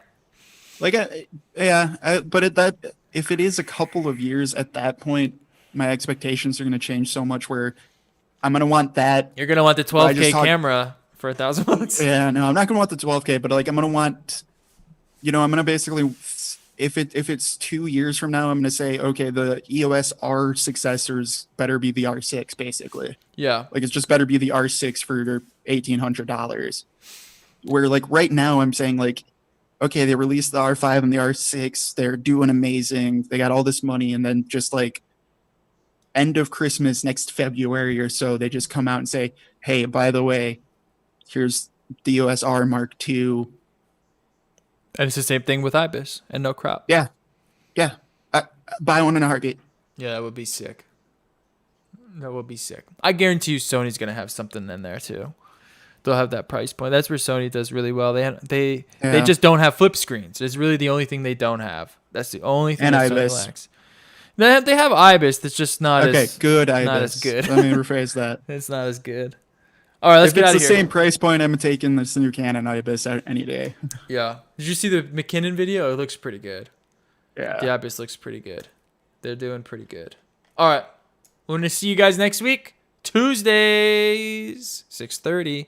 And then make sure you tune in to our podcast on Spotify, iTunes, Stitcher, Google Play Radio. And you follow us over on Twitter. And peace.